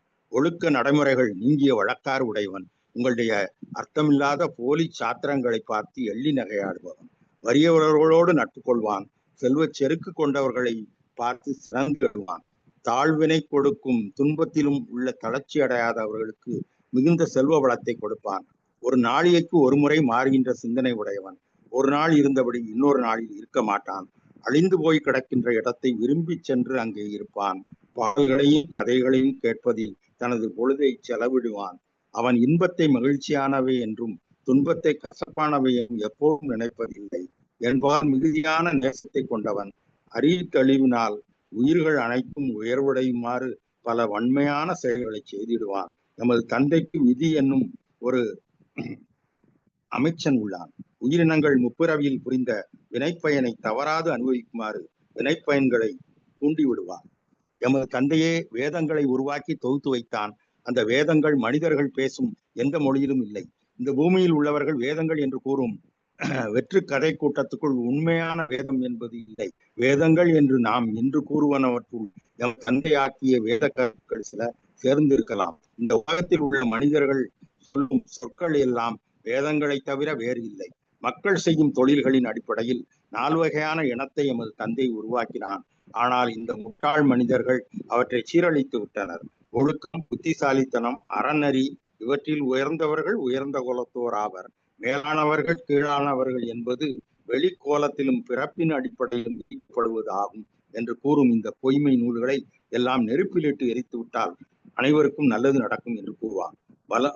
வயது அதிகமானாலும் கூட எமது தந்தையின் இளமை பொலிவு எப்போதும் மாறாமல் அப்படியே இருக்கிறது. அவனுக்கு துன்பம் ஏதும் கிடையாது, முதுமை கிடையாது, எப்போதும் தளர்ச்சி கிடையாது, எந்த பிணியும் அவனை அண்டாது. அவனுக்கு அச்சம் என்பது கிடையாது, வருத்தம் என்பதும் கிடையாது. எவரையும் சார்ந்திருந்து அவரது எதிரியை துன்புறுத்துவது இல்லை. நீதி நெறிகளை நன்கு அறிந்தவர். விதியானது விளையாடும் விளையாட்டை தனியாளாக நடுநிலையில் நின்று பார்த்து ஆனந்தம் அடைவான். துயரத்தினால் மனம் வருந்தி கோழை போல் அஞ்சி தன்னிடத்தில் அடைக்கலமாக வந்து சேர்பவர்களை தூ என்று இகழ்ச்சியாக பேசி கண்டித்து பின்னர் மனம் இழகி அன்பு செலுத்துவான். அன்பின் நெறியை கடைப்படி என்று கூறுவான். அப்போதுதான் எல்லா துயரங்களும் இல்லாமல் போகும் என்று கூறுவான். எலும்புகள் உடைந்து நொறுங்குகின்ற நிலை ஏற்படும் போது கூட அத்துன்பத்தை உள்ளத்தில் பொறுத்து கொள்கின்றவர்களை விரும்பி ஏற்றுக்கொள்வான். சுகமடைய வேண்டும் என்று நினைப்பவர்களுக்கு எப்பொழுதும் மிகுதியான சுகங்களை வழங்குவதில் ஆனந்தம் அடைவான். கண்ணனை தனது தந்தையாக பாவித்து பாடல் பாடிய பாரதி நாட்டு வணக்கம் குறித்து காம்போதி ராகத்தில் ஆதி தாளத்தில் ஏற்கனவே பாடியுள்ளார். எந்தையும் தாயும் மகிழ்ந்து கொலாவி இருந்ததும் இந்நாடே, தன் முந்தையர் 1000 ஆண்டுகள் வாழ்ந்து முடிந்ததும் இந்நாடே, அவர் சிந்தையில் 1000 எண்ணம் வளர்ந்து சிறந்ததும் இந்நாடே. இதை வந்தனை கூறி மனதில் இருத்தியின் வாயுற வாழ்த்தேனோ, இதை வந்தே மாதரம் என்று வணங்கேனோ, இன்னுயிர் தந்தமை ஈன்று வளர்த்து அருள் ஈந்ததும் இந்நாடே, எங்கள் அன்னையர் தோன்றி மழலைகள் கூறி அறிந்ததும் இந்நாடே, அவர் கண்ணியராகி நிலவில் நாடி கழித்ததும் இந்நாடே, தங்கள் புன்னுயிடல் இன்புற நீர் விளையாடி இல் போந்ததும் இந்நாடே, இதை வந்தே மாதரம் வணங்கினோம். மங்கையரவர் இல்லறம் நன்கு வளர்த்ததும் இந்நாடே, அவர் தங்க மதலைகள் இன்று அமுதூட்டி தழுவியது இந்நாட்டே, மக்கள் தங்கம் உயர்ந்து வளர் கோயில்கள் சூழ்ந்ததும் இந்நாடே, அங்கவர் மாய அவர் உடற்பூண்டுகள் ஆர்ந்ததும் இந்நாடே, இதை வந்தே மாதரம் என்று வணங்குகிறோம். அடுத்தது கண்ணன் என் சேவகன். சேவகரால் பட்ட சிரமம் மிகு உண்டு கண்டீர், சேவகர் இல்லாவிடிலோ செய்கை நடக்கவில்லை. இங்கிருந்தால் யானும் இடர் மிகுந்து வாடுகையில் எங்கிருந்தோ வந்தான் இடைச்சாதி நான் என்றான். மாடு கன்று மேய்த்திடுவான், மக்களை நான் காத்திடுவேன், வீடு பெருக்கி விளக்கேற்றி வைத்திடுவேன், சொல்லபடி கேட்பேன். மன்னிக்கணும் ஐயா, இன்னும் 2 நிமிடங்கள். சரி. சின்ன குழந்தைக்கு சிங்கார பாட்டி இசைத்தே ஆட்டங்கள் காட்டி அழுதபடி பார்த்திருப்பான். காட்டு வழியானாலும் கள்ளர் பயமானாலும் இரவில் பகலிலே எந்நேரமானாலும் சிரமத்தை பார்ப்பதில்லை. இதே பாடல் பாரதியார் பாடல் படிக்காத மேதை என்ற படத்திலே திரைக்காவியமாக இடம்பெற்றது. நடிகர் திலம் சிவாஜி கணேசன் கண்ணனாகவும் வேலைக்காரனாகவும் BS ரங்காராவ் முதலாளியாகவும் இருந்து அந்த படத்திலே முதலாளி இறக்கும் போது கண்ணன் விஸ்வரூப தரிசனம் கொடுப்பார். அருமையாக அந்த காட்சியை படமாக்கியிருந்தார். அடுத்தது கண்ணம்மா என் காதலி என்ற பாடலையும் பாடியிருக்கிறார். கண்ணம்மா எனது குலதெய்வம் என்றும் பாடியிருக்கிறார். இன்னை சரணடைந்தேன் கண்ணம்மா, என்னை சரணடைந்தேன், பொன்னை உயிர்ப்பை புகழை விரும்பினோம், என்னை வெடிமையும் அச்சமும் மேவி என் நெஞ்சில் குடிமை புகுந்தன, கொன்றவை போக்கென்று தன் செயல் எண்ணி தவிர்ப்பது நின் செயல் செய்து நிறைவு பெறும். துன்பம் இனியில்லை, சோர்வில்லை, தோற்பில்லை, அன்பு நெறியில் அறங்கள் வழங்கிட நல்லது தீயது நாமறியோம் அன்னை நல்லது நாட்டுக தீமையை ஓட்டுக. பாரதியார் 1921 செப்டம்பர் 12ஆம் நாள் அதிகாலை 1:30 மணிக்கு இறந்து போனார். காலை 8 மணிக்கு பாரதியின் உடலை பரளிசு நிலையப்பர், லட்சுமண ஐயர், குவளைக்கண்ணன், ஹரிஹர சர்மா ஆகியோர் சுமந்து சென்றனர். பாரதியின் இறுதி யாத்திரையில் மொத்தமே 20க்கும் குறைவானவர்களே கலந்து கொண்டனர். கிருஷ்ணாம்பேட்டை மயானத்தில் பாரதியின் நண்பர் சுரேந்திரநாத் ஆர்யா உட்பட சிலர் சிறிய சொற்பொழிவாற்றினர். ஒரு யுகபுருஷர், ஒரு மகாகவி அவர் வாழ்நாளிலேயே அறிந்து கொள்ளப்படாமல், போற்றி பாதுகாக்கப்படாமல் அக்கினிக்கு தாரை வார்க்கப்பட்டார். 38 வருடங்கள் 9 மாதங்கள் மட்டுமே ஜீவித்து சாகாவரம் பெற்ற கவிதைகளை படைத்து தமிழ் அன்னைக்கு சூட்டிய அந்த தலைமகன் நிறைவேறாத கனவுகளுடன் ஆண்டு போனார். 31/7/1921 அன்று ஈரோடு கருங்கல் பாளையத்தில் ஒரு வாசக சாலையில் 5ஆம் ஆண்டு விழாவில் மனிதனுக்கு மரணம் இல்லை என்ற தலைப்பில் நீண்ட உணர்ச்சி உரை ஆற்றினார் பாரதியார். அதுதான் அவர் இறுதியாக ஆற்றிய உரை. நல்லதோர் வீணை செய்தே அதை நலங்கட புழுதியில் எறிவதுண்டோ, சொல்லடி சிவசக்தி என சுடர்முகம் அறிவுடன் படைத்து விட்டாய். வல்லமையோ இந்த மாநிலம் பயனுற வாழ்வதற்கு, சொல்லடி சிவசக்தி இல சுமையென வாழ்ந்திடல் புரியுவையோ என்று உலக நன்மைக்காக வரம் கேட்ட மகாகவி பாரதி பிறந்த இம்மண்ணில் நாமும் பிறந்தோம் என்று கர்வம் கொள்வோம். அனைவருக்கும் நன்றி, வணக்கம். நன்றி ஐயா, மிக்க நன்றி. அருமையான பாடல். தனக்கு தமிழ் பற்று ஊட்டிய அத்தனை ஆசிரியர்களையும் நினைவு கூர்ந்து அவர்களை வணங்கி தன்னுடைய உரையை துவக்கினார். பாரதியை சொல்லிக் கொண்டிருந்தவர் கண்ணதாசனுக்கு போய் சில பாடல்களை எல்லாம் நினைவுபடுத்தி விட்டார். மிக அருமையான பாடல்கள். எங்கிருந்தோ வந்தான், இல்லை என்ன அருமையான படம், திரைப்படம், பாடல். எங்கிருந்தோ வந்தான் இடைச்சாதி நான் என்றான், இங்கிவனை யான் பெறவே என்ன தவம் செய்து விட்டேன் கண்ணன். அருமையான பாடல். தீபன மாதிரி யாரும் சிறப்பாக பாட முடியாதுன்னு நினைக்கிறேன். அதே மாதிரி இன்னொரு பாட்டு ரொம்ப நல்லா சொன்னார். ஆட்டு வித்தால் யாரொருவர் ஆடாதாரே கண்ணா. அந்த படம் பார்த்துட்டு அந்த பாடலையும் கேட்டு ஒரு 2 நாள் சாப்பிடவே முடியல எனக்கு. அவ்வளவு முழுக்க முழுக்க தியாகம் செய்யக்கூடிய ஒரு பாத்திரம் அது. ரொம்ப நல்லா இருக்கும். அருமையாக சொன்னார்கள். அவர் பேசி கொண்டிருக்கிற போதே கமலா நேரம்மா ஐயாவை பாராட்டி ரியாக்ஷன்ஸ் எல்லாம் கொடுத்தாங்க. அம்மாவை பற்றி சொல்லுகிற போது எனக்கு வைரமுத்தினுடைய கவிதை ஒன்று நினைவுக்கு வந்தது. கதை கதன்னு களி கிண்டி களிக்குள்ள குழி வெட்டி கருப்பட்டி நல்லெண்ணெய் கலந்து தருவாயே, அது தொண்டையில இறங்கும் சுகமான இளஞ்சூடு இன்னும் மண்டையில மசமசன்னு நிக்குதம்மான்னு வைரமுத்து சொல்வார். இது அம்மாவுடைய சமையல்லாம் யாரால மறக்க முடியும். மிக சிறப்பையா. உங்களுக்கு வெள்ளி இலக்கிய மேடையின் சார்பாக எங்களுடைய நன்றியை தெரிவித்துக் கொள்கிறோம். இப்பொழுது தலைவர் அவர்கள் தன்னுடைய பின்னுரையை அகல்யா என்ற உரையை பற்றியும் பாரதியாரினுடைய கண்ணன் பாட்டு என்ற உரையை பற்றியும் தன்னுடைய பின்னுரையை இங்கே வழங்குவார் என்று கூறி ஐயா அவர்களை வருமாறு அன்போடு கேட்டுக்கொள்கிறேன்.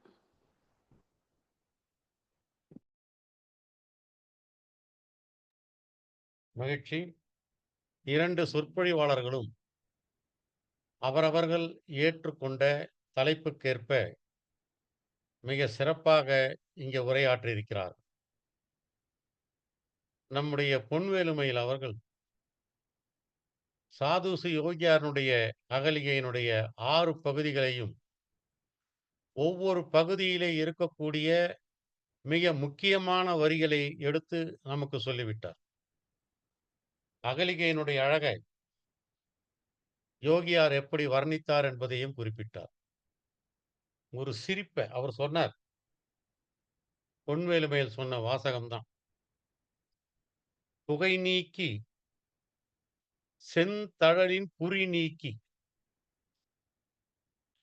செவ்வொளியை நகையாக்கி அந்நகையை ஓர் நறுமணம் மாக்கினாலாம். அந்நகையை ஓர் நறுமலர் பூத்ததென. எவ்வளவு அழகா சொல்லியிருக்காரு பாருங்க. புகை நீக்கி செந்தழலின் புரி நீக்கி, இது ஒரு புது வார்த்தை. புரி நீக்கி செவ்வொளியை நகையாக்கி அந்நகையை ஓர் நறுமலர் பூத்ததென என்று அவர் சிரித்திருக்கிறார்.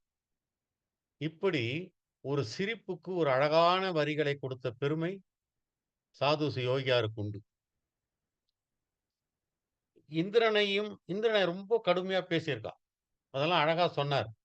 கற்பு கனல் நான், காம சிறு புழு நீ, அற்பம் நீ, என்பால் அன்புரைக்க வந்தாயா? கேட்டா ஒரு கேள்வி. நீ என்ன ஒரு சாதாரண அற்ப புழுடா நீ? நீ போய் என்ன என்கிட்ட அன்புரைக்க வந்தாயா என்று சொன்னவள், தன்னுடைய கணவன் மாமுனிவனுக்கும் இந்திரனுக்கும் ஒரு நல்ல ஒப்பீடு கொடுக்கிறா பாருங்க. மட்களத்து அமுதன்னான் மாமுனிவன். என்னுடைய கணவன் மாமுனிவன் இருக்கிறானே, அவன் எப்படிப்பட்டவன் தெரியுமா? மண் களத்திலே இருக்கின்ற அமுதத்தை போன்றவன். நீ ரொம்ப பெரிய ஆளா கூட இருக்கலாம். ஆனால் நீ யார் தெரியுமா? காமமல பொற்களையும் போல்வான் நீ என்று இந்திரனை காமமல பொற்களையும் என்றும், மாமுனியை தன்னுடைய கணவனை மட்களத்து அமுதம் என்றும் அவள் ஒப்பிட்டு சொன்ன வரிகள் ரொம்ப அற்புதமான வரிகள். விண்ணுக்கு அரசன் நீ, வெட்கமில்லை? அழகா சொன்னார் வேலுமை. விண்ணுக்கு அரசன் நீ, வெட்கமில்லை? காமத்து புண்ணுக்கு அரசனாய் பொறி கலங்கி போனாயே என்று அவள் சொன்ன வரிகளெல்லாம் மறக்க முடியாத வரிகள். அந்த அகல்யா என்கின்ற குறுங்காவியத்தில் பாரதி எப்படி பாஞ்சாலி சபதத்திலே ஒரு வாதத்தை வைத்தானோ, திரௌபதி கேட்கிறா இல்லையா, அவர்களை வைத்து இழந்த பின் என்னை வைத்து இழந்தார்களா, இல்லை அதற்கு முன்னே வைத்து இழந்தார்களா என்றெல்லாம் ஒரு கேள்வி கேட்பாள் அல்லவா? அது மாதிரி ஒரு புதிய கேள்வியை யோகியார் இங்கே கேட்டிருப்பார். இன்னும் ஏமாந்து விட்டால் அவள் இந்திரனிடம், சரி ஏமாந்தது தவறு என்றால், யோகியே, முனிவனே, முக்காலம் தான் உணர்ந்த முனிவனே நீ ஏமாந்து விட்டாய். கோழி கூவியது என்று சொல்லி நீ ஏமாந்து போனாயே, ஒரு முனிவனாலேயே ஏமாற முடியும் என்று சொன்னால், அக்கால் நின் அன்பால் ஏமாறுவது அற்புதமோ? ஒரு முனிவனே ஏமாந்து விட்ட பிறகு சாதாரண ஒரு பெண்மணி ஏன் ஏமாறக்கூடாது என்ற வினா என்பது இந்த காவியத்தினுடைய முக்கியமான கேள்வியாக சாதுசி யோகியார் அவர்கள் வைத்திருப்பார். இப்படி ஒவ்வொருவர் ஒவ்வொரு மாதிரியாக இந்த காவியத்தை கொண்டு போய் சொல்லிக் கொண்டிருப்பார்கள். தீபன் கூட அகலிய வெண்பாவில் வெள்ளக்கால் சுப்பிரமணியம் முதலியார் அவர்கள் சொன்னதை எடுத்து சொன்னார். வெள்ளக்கால் சுப்பிரமணியனுடைய கதை அமைப்பே வேறு.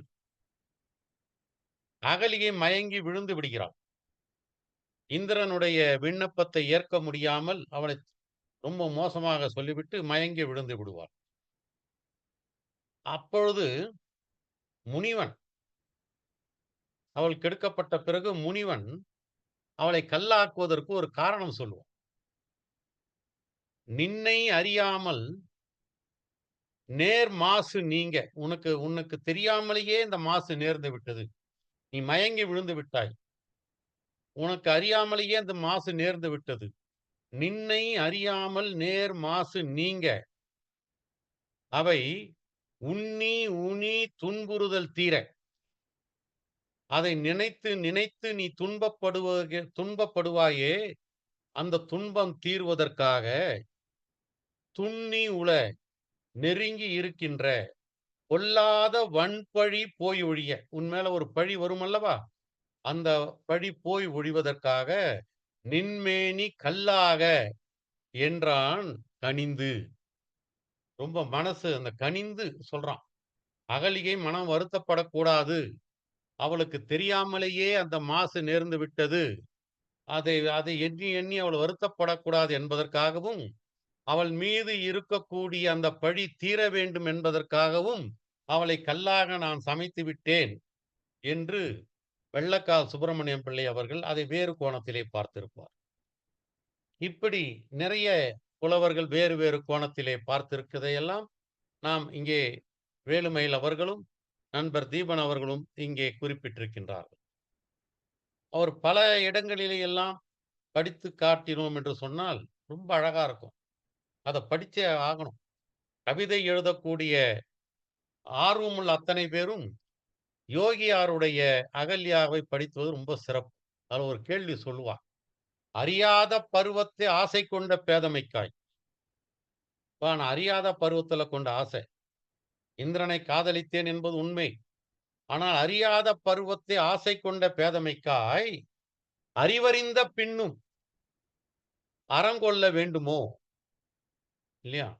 அறியாத பருவத்துல நான் ஆசை வச்சேன். அதுக்காக அறிவறிந்த பின்னும் என்னுடைய அறத்தை கொள்ளுவது, கற்பு என்கின்ற அறத்தை கொள்ளுவது நியாயமா என்கின்ற வினாக்களை எல்லாம் அகலிகை இதிலே வைத்திருப்பால்.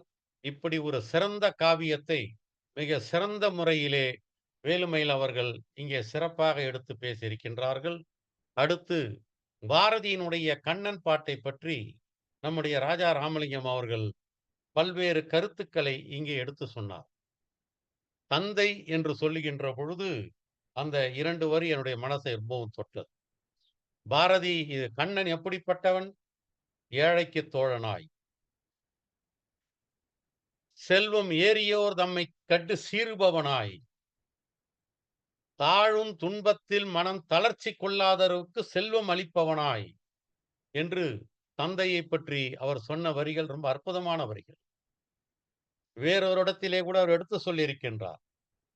உள்ளத்திலே கர்வம் கொண்டோரை ஓங்கி அடிப்பவன், கள்ளத்தை கொண்டு ஒரு வார்த்தை சொன்னால் அவர்கள் மீது காரி உமிழ்பவன். அவன் ஓம சொல்லுவான். பள்ளத்திலே நெடுநாள் இருக்கின்ற பாசியை. அது எதுக்கு ஓமை? உள்ளத்திலே இருக்கக்கூடிய அழுக்காறு, அவா, வெகுளி, இன்னாச்சொல் என்பது போன்ற பல அழுக்கான எண்ணங்கள். பள்ளத்திலே நெடுநாள் அழுந்தி கிடக்கின்ற, அழுகி கிடக்கின்ற பாசியினை ஒரு வெள்ளம் விளக்குவது போல அருள் வார்த்தைகளை சொல்லுவான் என்று சொன்ன வரிகள்லாம் அற்புதமான வரிகள். உண்மை தவறி நடப்பவர்கள் தம்மை உதைத்து நசுக்கிடுவான் என்று சொல்வான். கோபத்திலே அவன் சிரிப்பான். இப்படி கண்ணனுடைய இயல்புகளை எல்லாம் ரொம்ப அழகாக இங்கே எடுத்து சொல்லியிருக்கின்றார். கண்ணன் காதலன் என்று, கண்ணன் சேவகன் என்று, கண்ணன் அரசன் என்று, கண்ணன் தந்தை என்று, கண்ணன் தாய் என்று, கண்ணன் காதலி என்று மிக சிறப்பாக இங்கே எல்லா பாடல்களையும் தொகுத்து நமக்கு அவர் வழங்கியிருக்கின்றார். கண்ணன் பாட்டு குறித்து 2 விதமான கருத்துக்கள் உண்டு. அதை நான் உங்களோடு படித்து காட்டுகின்றேன். வ.வே. ஐயர் கண்ணன் பாட்டை பற்றி ஒரு கருத்து சொல்லுகிறார். பாரதியார் நாயகன் நாயகி பாவத்தை விவரிக்கையில் பரபக்தியை விட சாரீர சுகமான காதலையே அதிகமாக வர்ணித்திருக்கிறார். கத்தியின் கூர்பாகத்தின் மீது நடப்பது போன்ற கஷ்டமான காரியமான பாவத்தை ஆளுகையில் அவர் தவறிவிட்டார், தவறி இருக்கின்றார் என்று வ.வே. ஐயர் அவர்கள் ஒரு கருத்தை சொல்லுகின்றார். இந்த கருத்தை மறுத்து கூப்பாரா என்கின்ற மிக சிறந்த சிறுகதை எழுத்தாளர், மணிக்கொடி இதழில் மிக சிறந்த சிறுகதைகளை எழுதியவர், மிக புகழ்வாய்ந்த சிறுகதை எழுத்தாளர், புதுமை பித்தனுடைய காலத்திலேயே இருந்திருக்கிறார். அவர் என்ன சொல்கிறார்? பாரதியின் கண்ணன் பாட்டில் நாயக நாயகி பாவமே இல்லை என்றும், அப்பாவத்தில் அவர் ஈடுபடுவது அசாத்தியம் என்றும், அது அவருடைய மனோநிலைக்கு விரோதமானது என்றும், அந்த பாவத்துக்கு வேண்டிய வாய்ப்பு அவரிடத்தில் இல்லை என்றும், அவருடைய இஷ்ட தேவதை பராசக்தி கண்ணன் அல்ல என்றும் கூப்பாரா அறுதியிட்டு எழுதியிருக்கிறார். கண்ணன் பாட்டு தொகுதி பூராவையும் ஒரு நோக்கில் பார்த்தால் கண்ணனது ஜீவியத்தினுடைய பல அம்சங்களை, போதாக்களை கவி விவரித்து கற்பனை லட்சியமாக இசைத்திருப்பது தெரிகிறது. பொதுவாக காதலன் காதலி பாட்டுகளும் தாய் குழந்தை பாட்டுகளும் உயர்ந்த கவிதையின் ரகங்கள் என்று கூப்பாரா பாரதியினுடைய கண்ணன் பாட்டுக்கு வக்காலத்து வாங்கியிருக்கிறார். இப்படி இந்த 2 விதமான கருத்துக்கள் இருக்கின்றது. உண்மையிலே கூப்பாரா அவர்கள் குறிப்பிட்ட மாதிரி இந்த தாயை பற்றி தாயாக, தந்தையாக, குழந்தையாக, காதலனாக, காதலியாக அவர் விபரித்து பாடியிருக்கின்ற அந்த பாட்டுக்கள் அத்தனையும் திரும்ப திரும்ப படித்தாலும் கூட ரசமானவை. கவிதை என்பது மனதுக்கு ஒரு மகிழ்ச்சியை தரணும் இல்லையா? அந்த வார்த்தைகளிலே ஒரு ரசம் இருக்க வேண்டும். படிக்க படிக்க நமக்கு ஒரு சுகம் இருக்க வேண்டும். அந்த சுகத்தை கண்ணன் பாட்டு தருகிறது. கண்ணன் பாட்டிலே சேவகன் என்று ஒரு பாடலை எழுதும்பொழுது, எங்கிருந்தோ வந்தான் என்று ஒரு வரியை கூட எடுத்துச் சொன்னார். தீபன் கூட அதை இங்கே எடுத்து காட்டினார். அதை நான் கொஞ்சம் மாற்றி பாடப் போகிறேன். எங்கிருந்தோ வந்தான் கவிராஜன் நான் என்றான், இங்கிவனை யாம் பெறவே என்ன தவம் செய்து விட்டோம். பாரதி எங்கிருந்தோ வந்தான் கவிராஜன் நான் என்றான், இங்கிவனை யாம் பெறவே என்ன தவம் செய்து விட்டோம். பாரதி. வணக்கம்.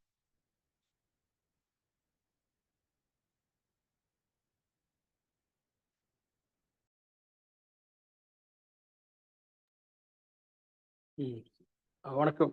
மிக்க நன்றி. முடிச்சிங்களா ஐயா? முடிச்சிங்களா? முடிச்சேன். வணக்கம்ட்டான்ல. இது பண்ணுங்க. அடுத்ததாக நன்றியுரை. இன்றைய நிகழ்ச்சியை தமிழ் வாழ்த்து பாடிய அம்மா கவிஞர் ரமணி பாலசாமி அவர்களுக்கும், இன்றைய நிகழ்ச்சிக்கு தலைமை வகித்த மரியாதைக்குரிய KG ராஜேந்திரபாபு ஐயா அவர்களுக்கும், மிகச் சிறப்பாக அகல்யா என்ற தலைப்பிலே உரையாற்றிய பொன் வேலுமயில் ஐயா அவர்களுக்கும், பாரதியாருடைய கண்ணன் பாட்டு என்பதை பற்றி பேசி அமர்ந்திருக்கிற இரா ராஜா ராமலிங்கம் ஐயா அவர்களுக்கும், இன்றைய நிகழ்ச்சியில் கலந்து கொண்ட அத்தனை சான்றோர்களுக்கும் வெள்ளி இலக்கிய மேடையின் சார்பாக நன்றி தெரிவித்துக் கொண்டு இன்றைய நிகழ்ச்சியை முடித்துக் கொள்கிறோம்.